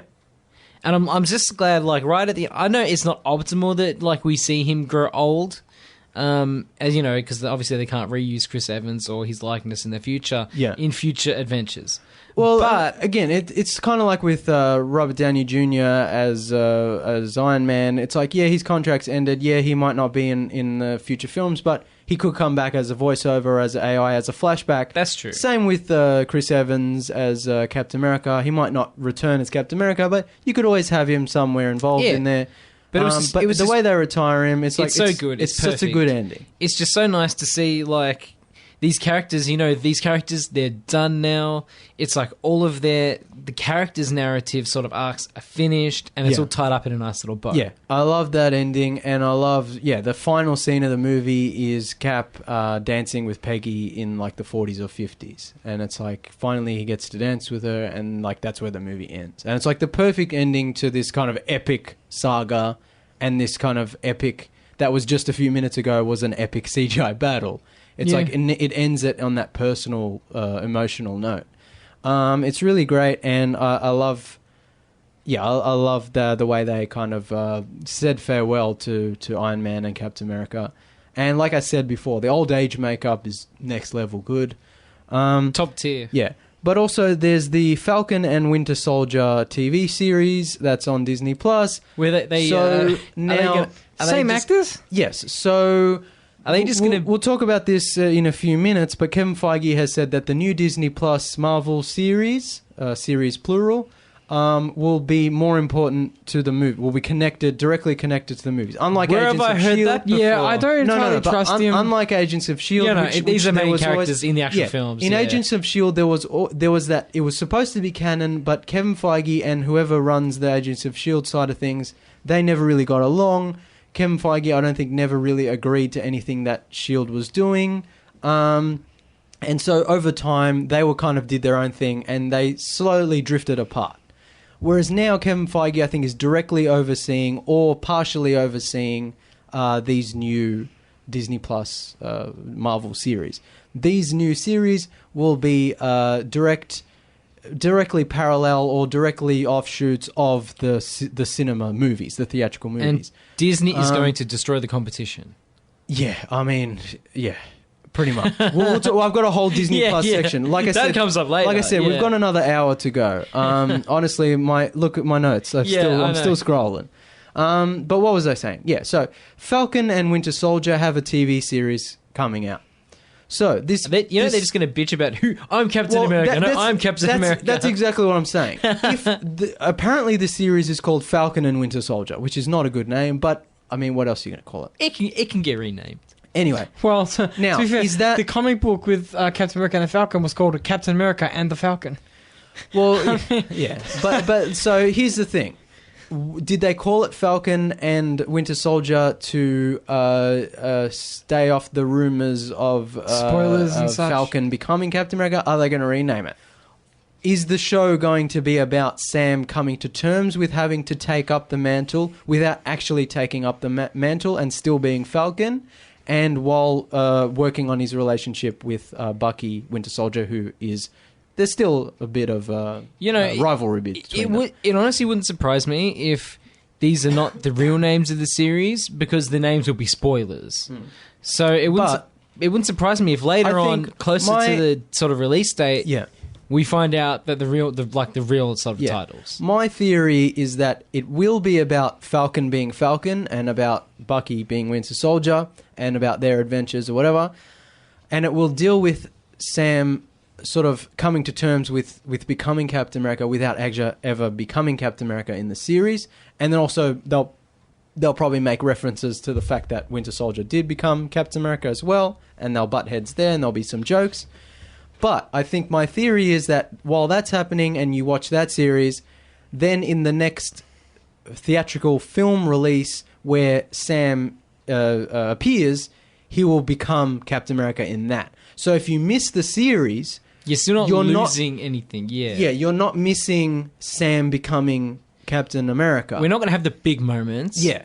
So like, but there's going to be a lot of good character stuff. Yeah. So if you watch Endgame and then don't watch the TV show and then watch the next movie that Sam is in, then he'll become Captain America, and you're not missing anything.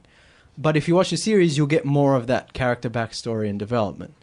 Or he could become Captain America throughout the series, and then when you watch the next movie with Falcon becoming Captain America, with Sam becoming Captain America, you can watch that movie on its own, but also if you watch the series, you can see that development of him slowly becoming Captain America. Did any of that make sense? I'm rambling. Yeah, no, now. 100%. No, you're right. I agree with you. We've been going for about 4 hours, and I can see you guys are getting tired. No, man. We're cool, don't worry. I'm so energized right now. I've got so many notes. I want to keep going. Yeah, all no, night. of course. You guys good? Yeah, we're good. Yeah.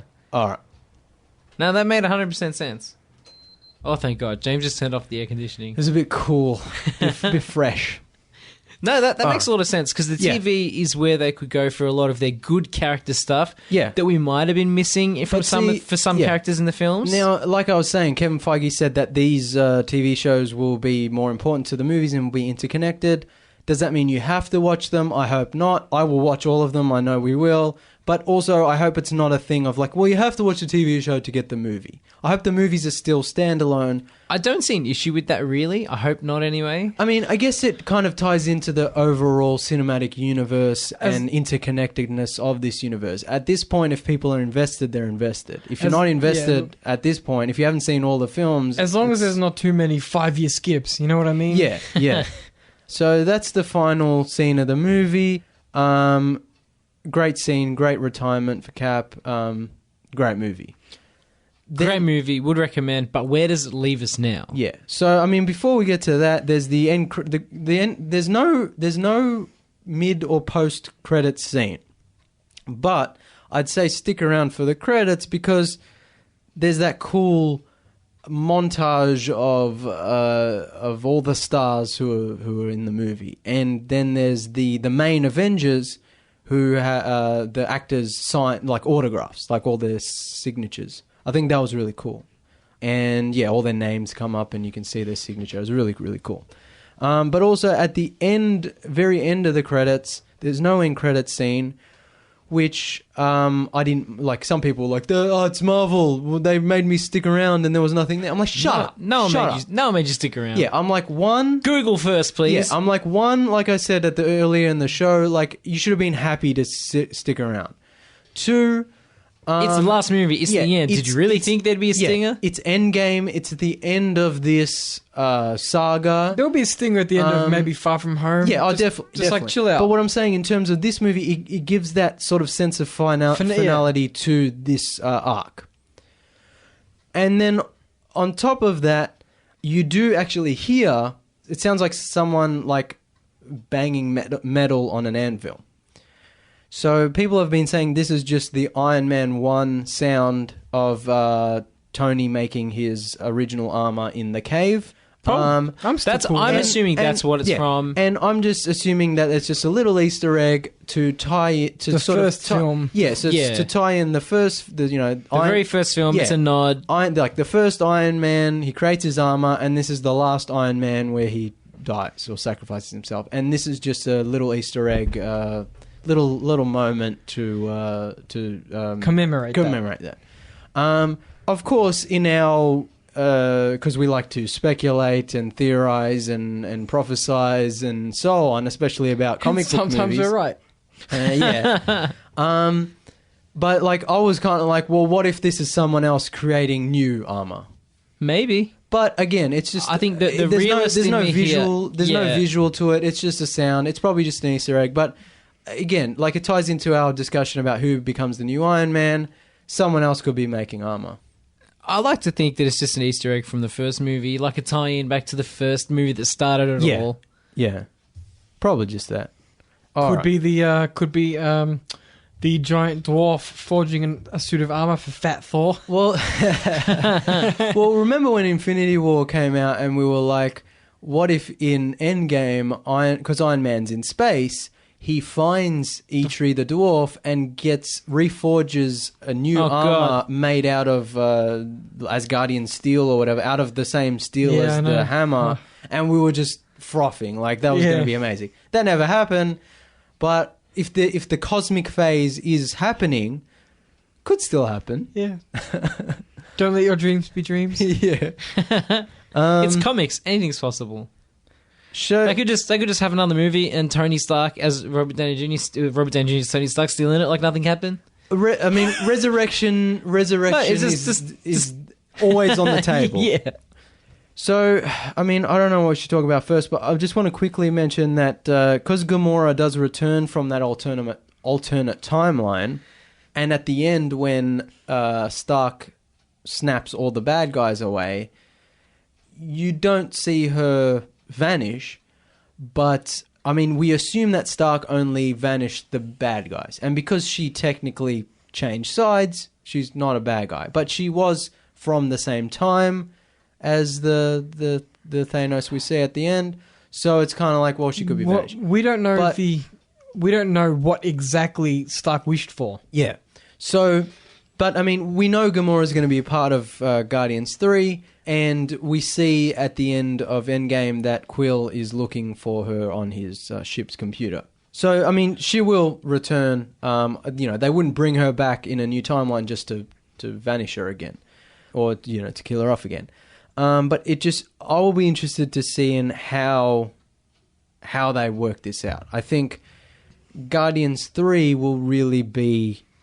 It'll be important to understand the implications of bringing back someone from the dead, and two, someone from another timeline. I'm assuming it's going to have something to do with Adam Warlock. Well, one, I hope that, because I'm 100% down for more for Adam Warlock. What was the point of all of that if they're not going to bring him into the MCU? So I'm hoping he shows up. But on top of that, because Guardians movies are known more for their humor, I'm hoping they don't play it off and just hand wave it. She's just going to join... My theory, my prophecy... They're going to find her, or she'll reluctantly join the team to save the day somehow. Well, and there's going to be a lot of humor about Peter Quill being like, "But you're my girlfriend," and she'll be like, I mean, it could easily just canned laughter. It could easily turn into 50 First Dates, where she's like, "I don't remember you," and he's like, "Remember this?" and she's like, "I don't remember you." Yeah. But James Gunn is also really good at the character development side, I think. It's just sometimes, especially in Guardians 2, that humor got in the way. We're just so lucky that he's back. Yeah, exactly. But I think... Yeah, it'll be hard to reintegrate her into the Guardians, especially because she doesn't remember anyone. Maybe she won't join the Guardians. Maybe she'll be in the film, but she won't join the Guardians. That's kind of what I'm hoping for, because I feel like it would be cheap if they brought her back as a different version who doesn't remember everyone, and she either just remembers somehow through magic or science fiction, or she just learns to fall in love with them again. I think it would be better if she, if not was a bad guy, if like she was distanced from them. Neutral. Like, yeah, it's like if they keep trying to get her back and she's like, "Look, I'm not your Gamora." And I wouldn't be opposed to it actually ending that way with her. But I kind of want her and Quill to, But see, that's the thing, is they're definitely going to have her rejoin the crew and her become good again and her fall in love with Quill again. But I just feel like... That's the cheap way out. It would be really cheap if you bring her back from the dead, you bring her in from a new timeline, she doesn't know anyone. To just basically ignore what happened. She's not the same Gamora who we've grown with these past few years, and then just be kind of like undo it all. And I'm sure there'll be something in the movie of like they do a interdimensional, intertimeline brain consciousness connection. Get a use Nebula's synaptic connection that connected her with her past self, and put it in her brain and connect it to or Doctor Strange it. Yeah. So we'll see. When Guardians Thor has now joined the Guardians crew. When As Guardians of the Galaxy comes out. Yeah, and when As Guardians of the Galaxy comes out. But that's that scene where Quill and Thor are arguing about who's the leader. Yeah. Funny as shit. Like, where he's just like, yes, there will be no knife fight. So unnecessary, haha. It's like, because we all know who the leader is. Haha, yeah. Yeah, we all, and then the Thor's is like looking at Quill. It's just like, we all know who the leader is. Yeah. So good. So we'll see how they deal with that. But I think them dealing with that will also inform how they potentially deal with Black Widow. Whether that Black Widow movie is, if that Black Widow movie is a resurrection sequel, which I think will be cheap, and I hope it's not. if they do deal with Gamora in that way, then they could potentially use that to weave into the Black Widow story. They could, if that's what they're doing.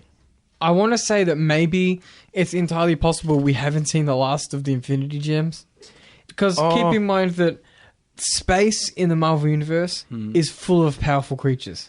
Look, right, so it's possible that they're making a Black Widow movie, so they obviously still have at least some limited plans for her. They have Gamora back. It's not impossible that there could be some diddling with some of the stones, and both of those characters could have a resurrection. I'm not saying it's the right thing to do. Yeah, no. When people complained about the time travel aspect, and they're like, it ruins the MCU films and it ruins the future, I think that was their concern, was that now they can just go back anytime they want, now they can just go get the stones anytime they want. But I don't think that was ever on the table. I think it doesn't matter who's running the show at Marvel, whether it's Kevin Feige or whether it's one of the writers of the films or whether it's one of the directors or the stars. I don't think anyone is going like, we have to bring the stones back. No. What I mean is like, the stone is on that planet with the Red Skull looks after it. Yeah. I don't say like the stone itself doesn't have to play a part. In this now prime timeline that's been corrected, all the stones are destroyed. They're gone forever. When they returned by Cap? Yeah, but in the past prime timeline, so they still get destroyed and the snap still happens. So now I have to. So, you know how I was saying earlier in the show how Tilda Swinton's character explains this with a diagram. Callum obviously missed that part. No. I understand what James is saying. Yeah. So there's only ever one timeline. When Cap returns the stones, he corrects the timeline so that the gems don't exist in Prime anymore. Oh, so they always end up in Thanos' hands, and they always get snapped, and they always get destroyed, and then they always get resurrected because and then the loop. And then after the resurrection, returning the stones closes a loop. After basically. Hulk's reverse snap and Stark's baddie snap, then Captain America takes the stones, returns them to where they got them from, collapses in all the alternate timelines that they made when they took the stones, and collapses it all back onto the So that kind of closes the time loop. Yeah. So the stones are always going to be destroyed by Thanos. So what does that mean for the dead people on the planet where the stone had influence? Look, there's a lot of supernatural stuff going on. They're dead forever. Unless, there's always someone more powerful. Yeah. It's unlikely they'll get brought back, but they could do. It's comics. Like I was saying earlier in the show, the time travel makes sense, and I don't think it's a hand-wavy thing of now that time travel can just be used willy-nilly. Oh, no. And like I said, the Infinity Stones are gone for good. So I think from now on, even with this quote-unquote cosmic phase, there'll be new stuff introduced, and we won't see the Infinity Stones again. Maybe a cameo or something, but I think that would be a mistake to sort of bring that. Now, time travel could appear again in other films, but I think letting time travel rest for the next 10 Marvel films, the next 10 years, would be and then have what's a time travel arc from the comics, then have that, and still be like, well, we've set up time travel in Endgame, so we can have this now. But they don't use it every movie. No. Yeah. And I'd be happy if it was a one-trick pony. Yeah, and it's set up in the universe now that even if they do use it, they don't change their own timeline. So there's never going to be a movie where they're just like, here's a time travel movie where we screw everything up. Like, it's always going to be like, well, our timeline's the same. It's just now there's a separate timeline. So now I guess we'll talk about the kind of 5 years later gap, which we kept alluding to, and how this is where some of the problems come from. I feel like it's kind of arbitrary, and the only reason they did it is so Stark's daughter Morgan could be a little older, of an age where she's consciously aware of her relationship with her father and can verbalize that. Other than that, I feel like it serves no purpose. Definitely. You could still have that post-apocalyptic, leftovers, depressed. Well, yeah. I mean, that'd start a week later. Yeah, and it could just be like 1 year later. Yeah. Or two. And realistically, man, 6 months later, 50% of the planet is disappeared. Then the world's going to look drastically different 6 months later. We talked about characters. We talked about characters like Hawkeye and Black Widow and how they're depressed and how, this time has been hard on them. You could still do that in a shorter time frame. Like definitely. And like Callum was saying, that 5 years, it just skips over a lot. We don't get to see a lot of Hawkeyes dealing with that. We don't get to see a lot of Black Widows dealing with that. We don't see Hulk. We don't see Banner turning into Smart Hulk, we don't see anything from Captain Marvel. So it's kind of like, I think shortening that wouldn't harm the movie. No. And frankly, and you could do a lot of the same things. If there was a mysterious time jump with the daughter, I'd be like, yeah, who cares? Yeah, and that's the thing. I feel like the only reason they did it was for the daughter, and it's kind of like... It's not even that big of a deal. It's like, what if the daughter was a baby? That way you could still set it maybe a year or two after, but Stark's need to keep everything in the current day remains. It could still be valid. But he also has to get the vanished back. Because, I feel like it creates a lot of problems when it's set in 2023. So, does that mean all the Marvel movies from this point on are set in the future? That's the assumption. And also, it means that all the vanished people who returned at the end of Endgame, after that 5-year gap, they're all the same age. Yeah. So all their friends and relatives who weren't snapped are 5 years older. 5 years older. So I'm really hoping that Spider-Man Far From Home deals with this. Because if it doesn't, that is the biggest mistake MCU can make. Definitely. It should be Peter's disillusionment, like he's feeling alone. Especially... His hot mum's a lot of... hot auntie is older. His friends are older. I think Auntie May and all his friends were also snapped, which is why they're all just back in school again, which, again, is a kind of a hand-wavy... But anyway, we'll get to that. What was I saying? I hope Far From Home deals with that aftermath. And I'm hoping that that's why Kevin Feige has sort of made Far From Home the end of Phase 3 and not the start of Phase 4. So it's like an epilogue. It'll be an epilogue to Endgame while also being a fun Spider-Man film. So I'm really hoping that the movie deals with that because the trailers haven't been showing much of that, but I feel like that's going to be a surprise in the film and a good surprise. Because I feel like... If Peter and all his friends were vanished and now they're returning to school, a lot of their other friends would be 5 years older, would be graduated, would be moved on. So I think dealing with that would be really interesting, and having some sort of allusion to a grander scale. Grander scale event, not event. A grander scale generation of people who have been gone. Yeah, it's almost a living reminder. Yeah, it's not just him and his school friends. It's like the world. The world has changed. There's a world of vanished people who have returned and are 5 years in the past. That's not theirs. Yeah, so it'd be interesting if they deal with this quote unquote vanished generation, and if that's what Far From Home is about, perhaps we could have a dope Chris Evans scene where he's an old man in a support group. That would be funny. He's an old man, Boy Scout, leading a support group. Yeah. What was I saying? Far From Home, how you want it to tackle and then that could also perhaps be why it's called Far From Home, which is a title I never liked, but it's not just Far From Home because they're on a Europe trip. It's Far From Home because it's like they're 5 years the time gone. length. Yeah. And I really hope they deal with this in the movie because this needs to be addressed and it opens up a lot of problems like we've been talking about how things are just kind of glossed over. Also, are they going to, now that Endgame's out and people know that there's that 5-year gap, are there going to be movies set in that gap? So is the Black Widow movie going to be set in that gap? Is it a prequel to Endgame but a sequel to Infinity War? Can we call the gap the Lost Years? Yeah. Why not? That. No, the Snap Gap. Oh, that's Snap. Yeah. Why do I bother coming? TM Disney. I'm sure you're not the first person to say that. Yeah, probably the snap not. cap. I was probably. I thought I was really smart just then, and there's probably 1,000 Twitter things that I've already done. But if we were the first, Disney, where's our check? So yeah.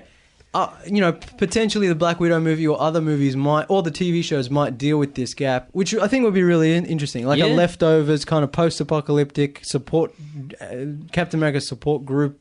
That would be cool. Definitely. But yeah, I think it's something that needs to be addressed. And yeah, I think that 5 years later, it causes some problems where you're kind of like... Now like everything's old. Like people are older, people are different, and I think the only reason they did it was so Stark's daughter could sort of converse with him and have that. I think you're right. You know what I mean? Yeah. So I feel, and it's like if you take Stark's daughter out, you don't really need that huge gap. But it's like you kind of need Stark's daughter for Tony's overall arc. So it's kind of like, what do you do? I was kind of hoping they would somehow reverse the time but keep the daughter, and I was like, you can't really do that. That'd make it too messy. You'd have to take her out of time, like it would be too much. It's a little bit of a rock and a hard place situation. Yeah. I think they handled it all right. There's potential, like all the problems in this movie. Nothing really. Yeah. I think there is potential though for the TV shows to be set in those years, because there's a lot they could do. Yeah, in that especially sort of because world. the Avengers, the remaining Avengers, were still technically active. Yeah, in a sort of small caretaker mode role. But it doesn't even have to be big things like, Yeah, no, but that's what I'm saying. Is like, like the characters who are still alive could doing their own thing. Be doing their own Having thing. small little character dramas on TV wouldn't help. There's so many segues we could see. Just like the timeline, we could go on to another topic now, or we could leave it later. I'm just going to go in the order of my notes. Just quickly though, this 5-year gap could also establish quite a lot of background for maybe even introducing something like the X-Men. Like, there's properties that they could quietly work on. Well, let's talk about that, because I got that next in my notes. Phase 4. So... I'm not 100% sure on this. I don't remember where I read this or heard this, but Phase 4 is supposed to be Marvel MCU's cosmic phase. I've heard this. Don't tell me where, but that rings a bell to me as well. So from now on, the movies are going to get more and more space-oriented. That's fine. And they're going to introduce that larger world, and Guardians 3 will obviously be set in space, or as Guardians 3 with Thor. And that now that Disney... or Marvel owns the rights to X-Men and Fantastic Four and technically, and Galactus and Silver Surfer. So yeah, it's like they can start introducing all that space stuff that's really cool and really huge, and they can go even bigger. It'll be interesting to see a Fantastic Four movie for the first time. Yeah. Finally. I can't believe they've waited this long without making any Fantastic Four movies. Yeah, I know. Weird. Man, I'm more hyped for Silver Surfer in the MCU. I know. Like, he's a character you could definitely use in the MCU. And I guess he's one. Like Galacticus is the next big bad. Well, that's what I'm hoping. This is the thing, is the rights have just come back recently. So it'll take a while. Kevin Feige's plans for the future films, I'm assuming, have been planned out for quite a while. So we're going to see stingers, and we're going to see the Easter eggs at the end. We might not see this for another 5-10 years, potentially. But this is what I was saying. So, but the TV shows are the first. Like, this really good opportunity, this gap snap. They can start sprinkling in little bits of like. Yeah, but I mean, I'm pretty sure the Eternals have been confirmed as having a movie. So they have. The Eternals are mostly a space cosmic group. So even if we don't get Fantastic Four and Galactus and Silver Surfer now, the Eternals are on the play. Like, they're up for grabs. So, I don't know how I feel about that one. So if this is the cosmic phase and they are introducing that, we've already got Guardians 3 pretty much confirmed, and the Eternals sort of confirmed as well. So that's 2 cosmic characters, plus Captain Marvel 2 will eventually come out, which is also cosmic character. But like you were saying with the X-Men, they also have those rights as well. Now, there's a lot of cosmic arcs in the X-Men. I love space stuff. So that could work in. But it's also, X-Men, I think, has always been most interesting when it's that smaller, more intimate. At the school. More about the people dealing with their powers and so on. I'm almost wondering, I don't even know if we'll see any X-Men movies for another 10 years or so. Because where are they going to fit them in? But that's what I'm talking about. They can work their way in through TV. Well, okay, so this, I've got 700 notes on this. Every point we've brought up, I've got 700 notes. So, I think integrating the I think we talked about this a few weeks ago. Integrating the X-Men into the MCU is going to be extremely difficult. Most likely, they'll just hand-wavy, they were there all the time, or there's a few new superheroes that are emerging that have mutant powers, and this is the first time we're identifying that. Some of the kids who came back from the snap? Oh, yeah. Well, that's what I thought. What was Nathan was getting at, where he's like, maybe they could introduce it in that snap gap, where it's like the vanished generation, the returned generation are where the mutants arise. But that could be interesting. Yeah, I don't really like that idea, but it could be. But I mean, you could also explain it away as like the radiation from the snap the effect of the snap caused the gene to activate. Also, like we were talking about earlier, the Soul Stones, the Infinity Stones, they potentially brought out the innate mutant abilities of Scarlet Witch and Quicksilver. That's true. And so if they were, if people were vanished with the same stones that could and then returned, they could that could have awakened those mutant powers.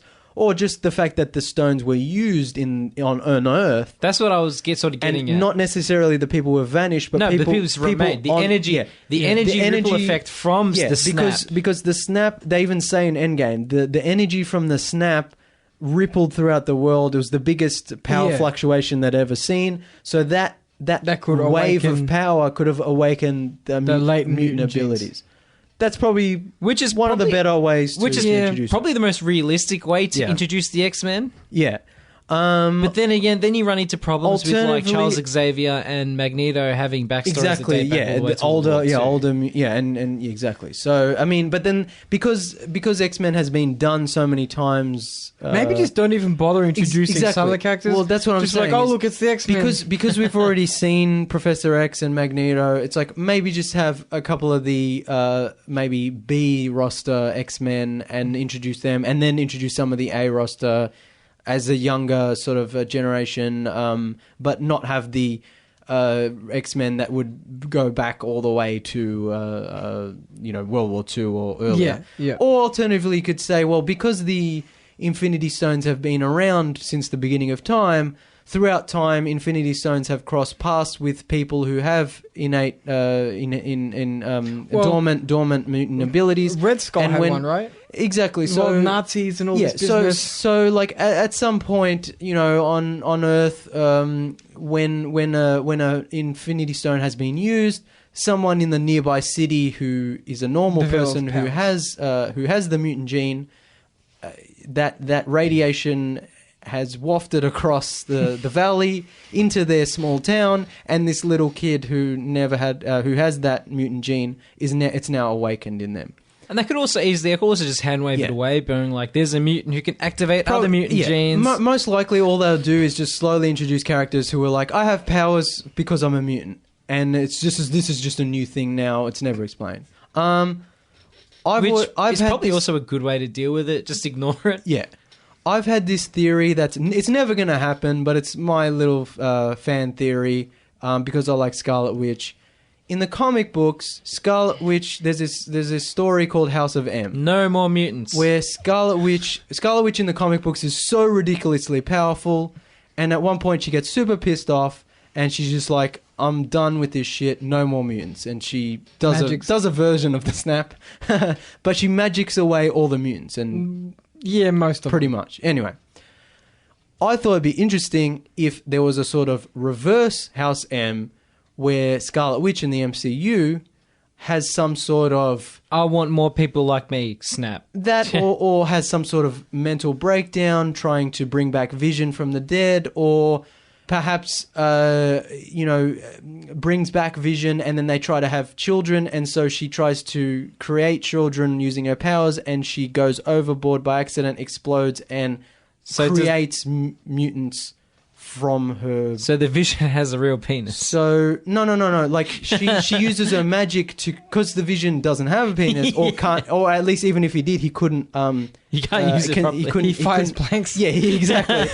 so Scarlet Witch tries to create children for them, but it takes so much of her power, she loses control, and she creates mutants. That's also a good idea. The sort of power of creation that she's trying to use. So she's basically the mother of all mutants. Yeah. By accident, by trying to create children. That's a good idea. That's just my little fan theory. I like it. It fits in with MCU. It's never going to happen, but I would like, because I will talk about this soon, but I want more Scarlet Witch, I want more Vision, so that would be cool. Fits into my thing. Yeah, like, it'd just be kind of cool. That would be very cool. But they would never do that. So, yeah, then because they have the X-Men back as well, they can do the Secret Wars story, which takes place in space, I believe. Yes, it does. And is where Spider-Man gets his alien black suit. Dimension. So, if Spider-Man, we'll call it Spider-Man 3, in this new MCU, see... I'm not 100% sure. If it happens. Yeah, so I'm not 100% sure of the rights because Sony still technically owns the movie rights. It was a 5-movie contract, right? I really do wish that Disney would just... I can't remember if it's 5 or 6. I really wish Disney would just say, look, we'll give you $1 billion. Please let us have Spider-Man back for good. Yeah. Just, I mean... And even Sony if, be like, Spider-Man doesn't... no. Make, even if Spider-Man doesn't make that much money, like, just to have Peter Parker available. You know what I mean? Yeah, even... Like, yeah, it's so awkward. You know, it kind of sucks that Disney has taken over the world and has a monopoly on everything. But when it comes to the MCU, they're doing such a good job that's like, we just want Kevin Feige to have the ability to use everyone. So the fact that he's got X-Men and Fantastic Four, etc., but he still can't like use certain other characters. Like Hulk is still in a state of flux, and Spider-Man. It's kind of like. It's like, oh, it'd be nice if he could just get everyone back and do what he wants to do. But anyway, if Spider-Man 3, they could do like Spider-Man Secret Wars. Yeah. And they could fit him in with the cosmic Phase 4 idea where they're apparently going with. Have Thor and the Guardians, have Captain Marvel and have the Eternals, and have all the space characters and Spider-Man get blasted off into space and have to fight it out in space. And instead of having Avengers 5, they could just do Secret Wars. Yeah. That would be really epic. It would also allow Spider-Man to get his alien suit, which now that they've kind of... Venom has his, we don't talk about Venom. But it's kind of like now that's kind of what do you call it? There's no certainty that Venom will ever actually show up in the MCU. Let's hope he doesn't. Not in this form, anyway. But also, they don't have to call it Venom. But also, like then if they do Secret Wars, they might not be able to get the black suit because the Sony might be touchy about that. But anyway, it's an idea. So this all fits into the cosmic phases, and the X-Men are a big part of Secret Wars as well, I believe. Yeah, they're around. Yeah. So anyway, this all ties in. And Doctor Doom. Man, I know. I just want Doctor Doom so bad. I want a good Doctor Doom movie, or a good Doctor Doom in a movie. But anyway, So that's all what could potentially happen in this quote unquote cosmic phase, because that's all space stuff. So, getting there, James. So we're almost done, quote unquote, almost done. Comparatively to the rest of tonight's show. Almost there. So I guess we'll talk about Disney Plus and the Marvel TV shows. Sounds good. And I think we should stipulate that I'm fairly sure for Australians, Disney Plus is just Stan. At least for the time being. I've got that all written here. So before we get to that, just, like I was saying earlier in the show, the Russo brothers, this is potentially their final MCU film. And I think they've kind of shown that you can sort of bring your own style isn't the right word, but you can definitely bring your own. You can leverage your own talents. Yeah, you can definitely direct the movies in your own way and sort of make them better, and they can be your movies. The Russo brothers movies have a stamp on them, and they. Because they're better than the others. Yeah, and like I was saying earlier in the show, they're better than a lot of the others. And I think that's maybe just potentially because they were able to work in the frame of the MCU and what Kevin Feige wants. But also I think it's just because they're good filmmakers from what we've seen.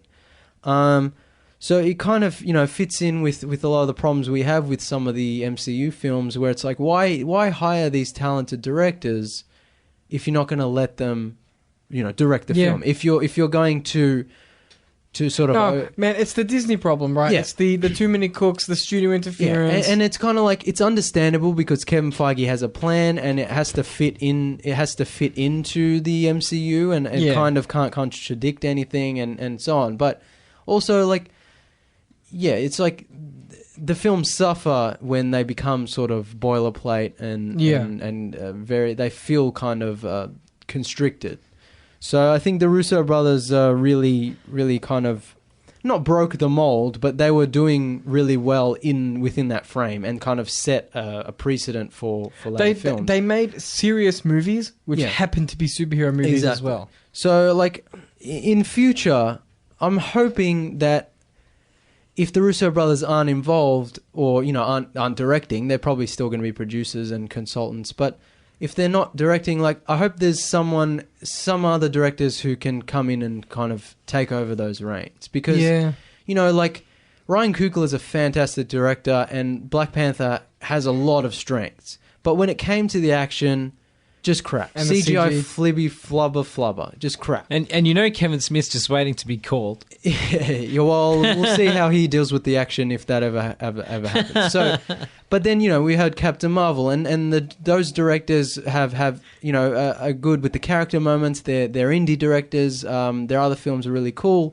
But when it came to the action, just flubber bullshit. Just crap. And some other MCU films have, ups and downs of the action. CGI is kind of where it falters sometimes. So, like I said in Captain Marvel review and some of my other reviews, like they really need to, what's the word? They need to make sure the good momentum they've got going doesn't go to waste. Exactly, and they also need to live up to what the Russo brothers set with Civil War and Winter Soldier, the standards they set with Civil War, Winter Soldier, Infinity War, and Endgame. And they also, instead of bringing directors in and saying, do what we want you to do, they should be like, there should be more of a give and take. I don't know how to explain it. If you're going to bring in indie directors like the directors of Captain Marvel, if you're going to bring in someone like Ryan Coogler to direct Black Panther, it's not enough to let them play with the characters a bit. You also have to be like, when it comes to the... See, apparently when they do the action scenes, they're kind of just like, let the CGI guys do it, whatever. And I think it's the Russo... That's such a bad attitude. It's the Russo brothers who... seemed, I don't know how true this is, seemed to be the ones who were like, no, we're going to do our action the way we do our action and make it good. So I'm hoping that if it's the filmmaking by committee problem and so on. But for future films, they really need to they need to let these directors play with the characters in the world and whatever, but they also need to be like, look, the action has to be at a standard. They have to have a discussion. It might take longer to film. It might take less CGI, but we've talked about this before. They need to have a discussion with the directors. Yeah. They need to say, do you want proper action or do you want CG action? And then if they want CG action, they can write the script around set pieces. But do you want quality or do you want quantity? Now here's the ultimate problem. No one Most people don't care. No, people don't. Yeah, they don't care. People go to the cinema to shove popcorn in their face and watch explosions. They didn't notice Andy from Toy Story in Captain Marvel. They didn't notice Flubber in Black Panther, and they didn't notice the several other MCU films, which I won't get into because we'll go for another hour. No one really cares. The filmmakers don't seem to notice or care, and I'm sure a lot of the higher ups, even Kevin Feige, is just like, yeah, that looks fine. Because at the moment, not just Marvel films, not just superhero films, action films, adventure films, it's just a CGI crap fest. Yeah. And most people are just fine with that. But, you know, when people talk about great action scenes in cinema, no one talks about the flubber CGI flying around. We talk about the John Wicks. We talk about the Logans. We talk about the Dolphs. What are you talking about? Dolph Lundgren? Yeah, no, but like, what in reference to which movie? Like 80s Dolph, like Tokyo. Yeah, like it's exactly. I'm in a joke. It always comes back to the reason 80s and 90s action movies were the best is because they were practical, they were stunt driven, they were well choreographed, well shot. We need to get back to that, even for the biggest and most insanely over-the-top, CGI-filled superhero movies. We need to get back to a sort of more down and dirty, grounded, well-shot, well-lit action scene. And, you know, the Russo brothers got pretty damn close. Yeah. And, you know, these old action movies, they made money back in the day. They made a profit. Well, I mean, we won't get into it now because, you know, it'll be too much. But it's that quite far over time tonight. Yeah, it's that R-rated kind of, we need that return of that kind of 80s, 90s style action movie, which we're seeing a little bit, but not really enough. Yeah. And obviously, I don't want the MCU movies to be like that, but it's just, we need the action to be on par with the Russo brothers MCU. And we just need more practical. Exactly. But anyway, we're getting off topic again. So, Disney Plus. It starts on November the 12th. Starts on November 12th. Hopefully it'll be on stand for us. Yeah, not in Australia. As far as we know, we're not getting it anytime soon. So, there's an assumption on November 12th, the piracy begins. There's an assumption that some of the content will come to Stan, but that's not guaranteed. Most likely because Stan in Australia has all the Disney stuff that it would probably most likely go there. Disney has said that Disney Plus will cost around $7 a month, which is roughly 10 Australian dollars, roughly, which is about what Stan costs, if I'm correct. Yeah, roughly. So, yeah, even if Disney Plus came out, it's still pretty cheap. Now, of course, there's the Australia tax, even for digital items. So, you know, even if Disney Plus came here, it'd probably be like closer to Netflix, $14. But don't know if what it Netflix is, plan you have. well, Netflix is like 18. Yeah, man. but you've got how many screens? 4. Yeah, I've only got the 2 screen because it's just me and my parents. Yeah, fair enough. No, Netflix ain't cheap no more, man. No, they need our money to keep providing top quality content, top quality TV shows. This show is not paid for by Netflix. Yeah, we're pro Netflix even with their crappy movies, which some of them are actually not crappy. But anyway, we're getting off topic again. So most likely all that Disney stuff will come to Stan, which isn't a bad thing because we already generally have Stan and it's not that expensive compared to Netflix, and it'll save us from having to pay more for another service. Yeah. Or realistically, hoisting our flags and going to Mexico. Well, that's what I said. Yeah, like I'd rather not do that. Look, if I can get it on Stan, I'm happy. Like in Australia, piracy is just sometimes the best option, or almost all the time, frankly. But anyway, we're getting off topic again. Disney has also said that it'll be Disney Plus will be available worldwide in 2021. So. That's 2 years. That's only 2 years. So does that mean Stan only signed a 2-3 year deal with Disney, and then Australia is going to get Disney Plus after that? Are you going to subscribe? Why would Stan planning on getting people to subscribe to this service for the Disney content, then when Disney Plus comes to Australia, the content's going to go to Disney Plus and off Stan, and they're going to hope that most people just stay subscribed. It's also possible... Which I think there will be a mass exodus of people who are subscribed to Stan for the Disney content who will cancel their subscription and then go to Disney Plus. It's also possible that Disney will just purchase Stan. Or that. Or we'll have the Netflix... And technically they own Foxtel as well, so, who knows? We'll have the Netflix problem, where Netflix comes here after a number of years, but Netflix has already given its licenses away to some of its programs. Actually, that's a good point. It's entirely possible that this arrangement was made before. What do you mean Netflix? So House of Cards, the Arrested Development problem. So even though Netflix, so Disney might own certain properties, but they might have arrangements to air these properties in countries where they don't roll out Disney Plus. Yeah. So when they do roll out Disney Plus, they won't legally be able to stream certain properties on the Disney Plus platform until the end of that contract. So if they want to avoid that, it's also possible that Disney might just flat out avoid or not release its Marvel TV shows here until it launches its platform. Oh, I don't think they'd do that. But what's more preferable to Disney as a company? Getting locked out of their own TV shows or not releasing them here at all? Considering that Netflix had big problems with that in the past? I feel like with something like a Disney, Star Wars or Marvel TV show, there's no way you could get away with not releasing it they're in between Australia. They're in between a rock and a hard place, it looks like. Yeah, most likely it'll just all come to Stan. Yeah, it probably won't be a long-term contract anyway. Yeah, we'll see how that goes. But what we actually want to talk about, we've already talked about Falcon and Winter Soldier, the show, and how that might play out. So there's that show coming out. Then there's the Vision and Scarlet Witch show, which is called WandaVision, which I don't know if I love that name or hate it. I think I love it, but I don't know. But I'm not quite sure. Well, yeah, we'll see. So how's that going to work without any Infinity Stones? So this is my thing. I'm really excited for this because I love Vision.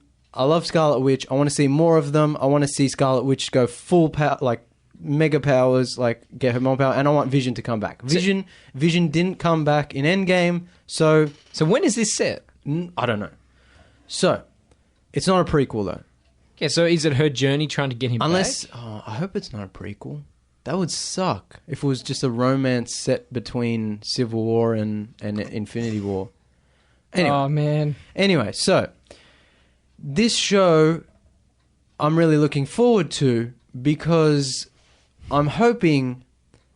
Now, there's too many different topics here, but is it going to be about Scarlet Witch bringing Vision back from the dead?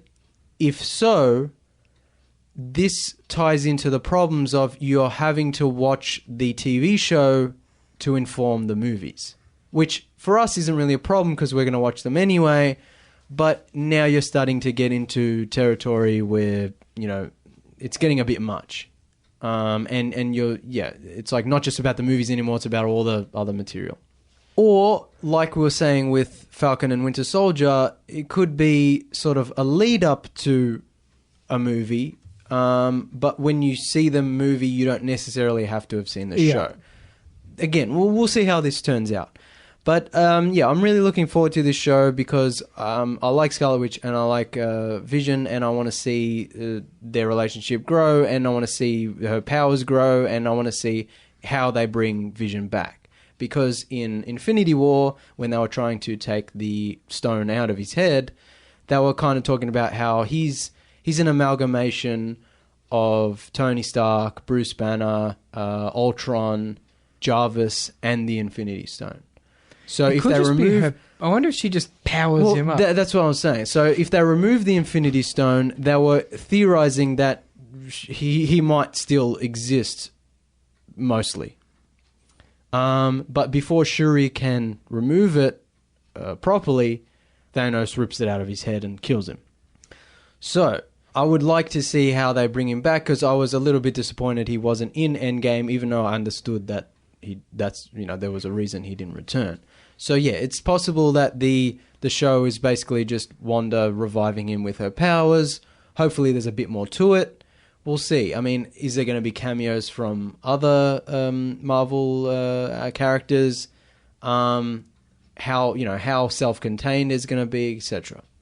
But yeah, I'm really interested in this, and I can't wait to see it. And I'm hoping that they do it justice and Might be okay. yeah. So, but also like, it depends on, again, like I said, how they work this into the movies. Are they doing this TV show because they don't want to lose Scarlet Witch and Vision from the MCU, but they also don't really have a place for them in future movies? Possibly. Because I can't really see Vision or Scarlet Witch in Far From Home or Black Panther 2 or even Guardians 3 or Doctor Strange 2. Like, those characters don't really... I mean, and Disney's not stupid, man. They know that the future of great cinematic storytelling is TV. At least on the current... Well, yeah, I mean...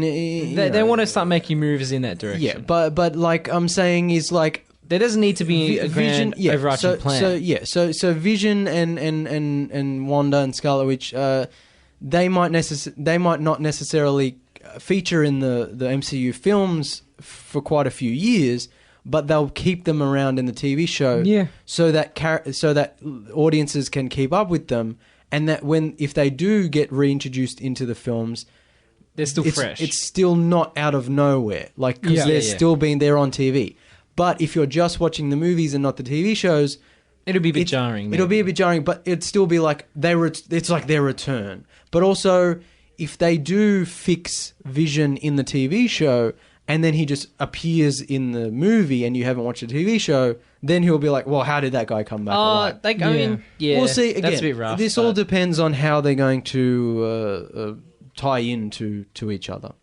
Then there's the Loki TV show, which we've already talked about, which we thought was a prequel, but could be a sort of a sidequel spin-off with the Tesseract timeline, the alternate timeline.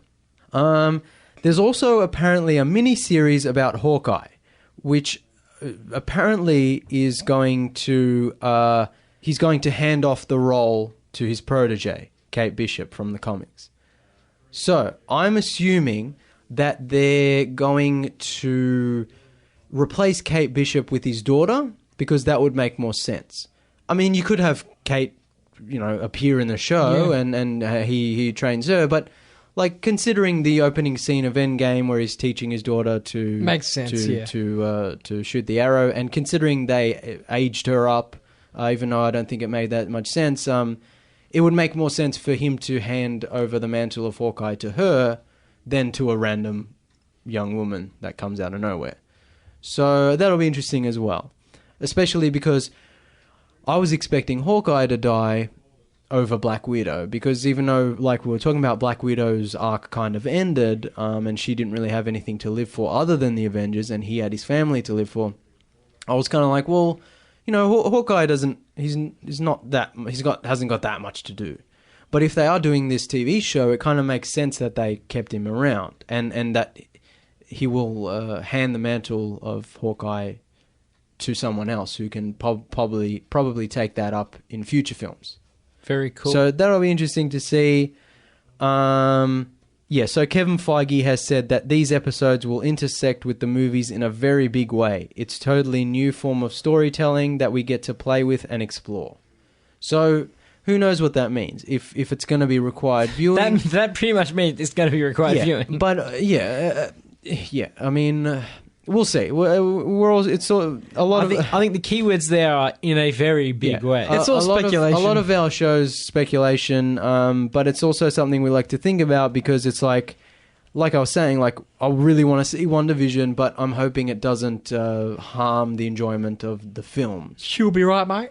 To quote the inner bogan in me. Yeah. So we'll see how that goes, but yeah, even though Endgame... Feige has a plan, James. Yeah, even though Endgame is a great end to this 11-year saga, there's a bright future ahead and a lot of movies and story and character to come. And I think Marvel is so good at you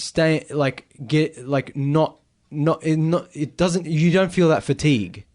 You know what I'm hoping? I'm hoping in 30 years, the kids of the future will be like, man, Phase 1 looks so Oh yeah, antiquated. dude. Even now, Phase 1 looks pretty. No, you know what I mean. Though. It'll be like watching old James Bond movies. Look, the special, like they're good, but a lot of the so special old. effects hold up. But still, just a lot of them, like just now that 10-year gap, you can start seeing the age and start seeing the differences of how they make them and stuff.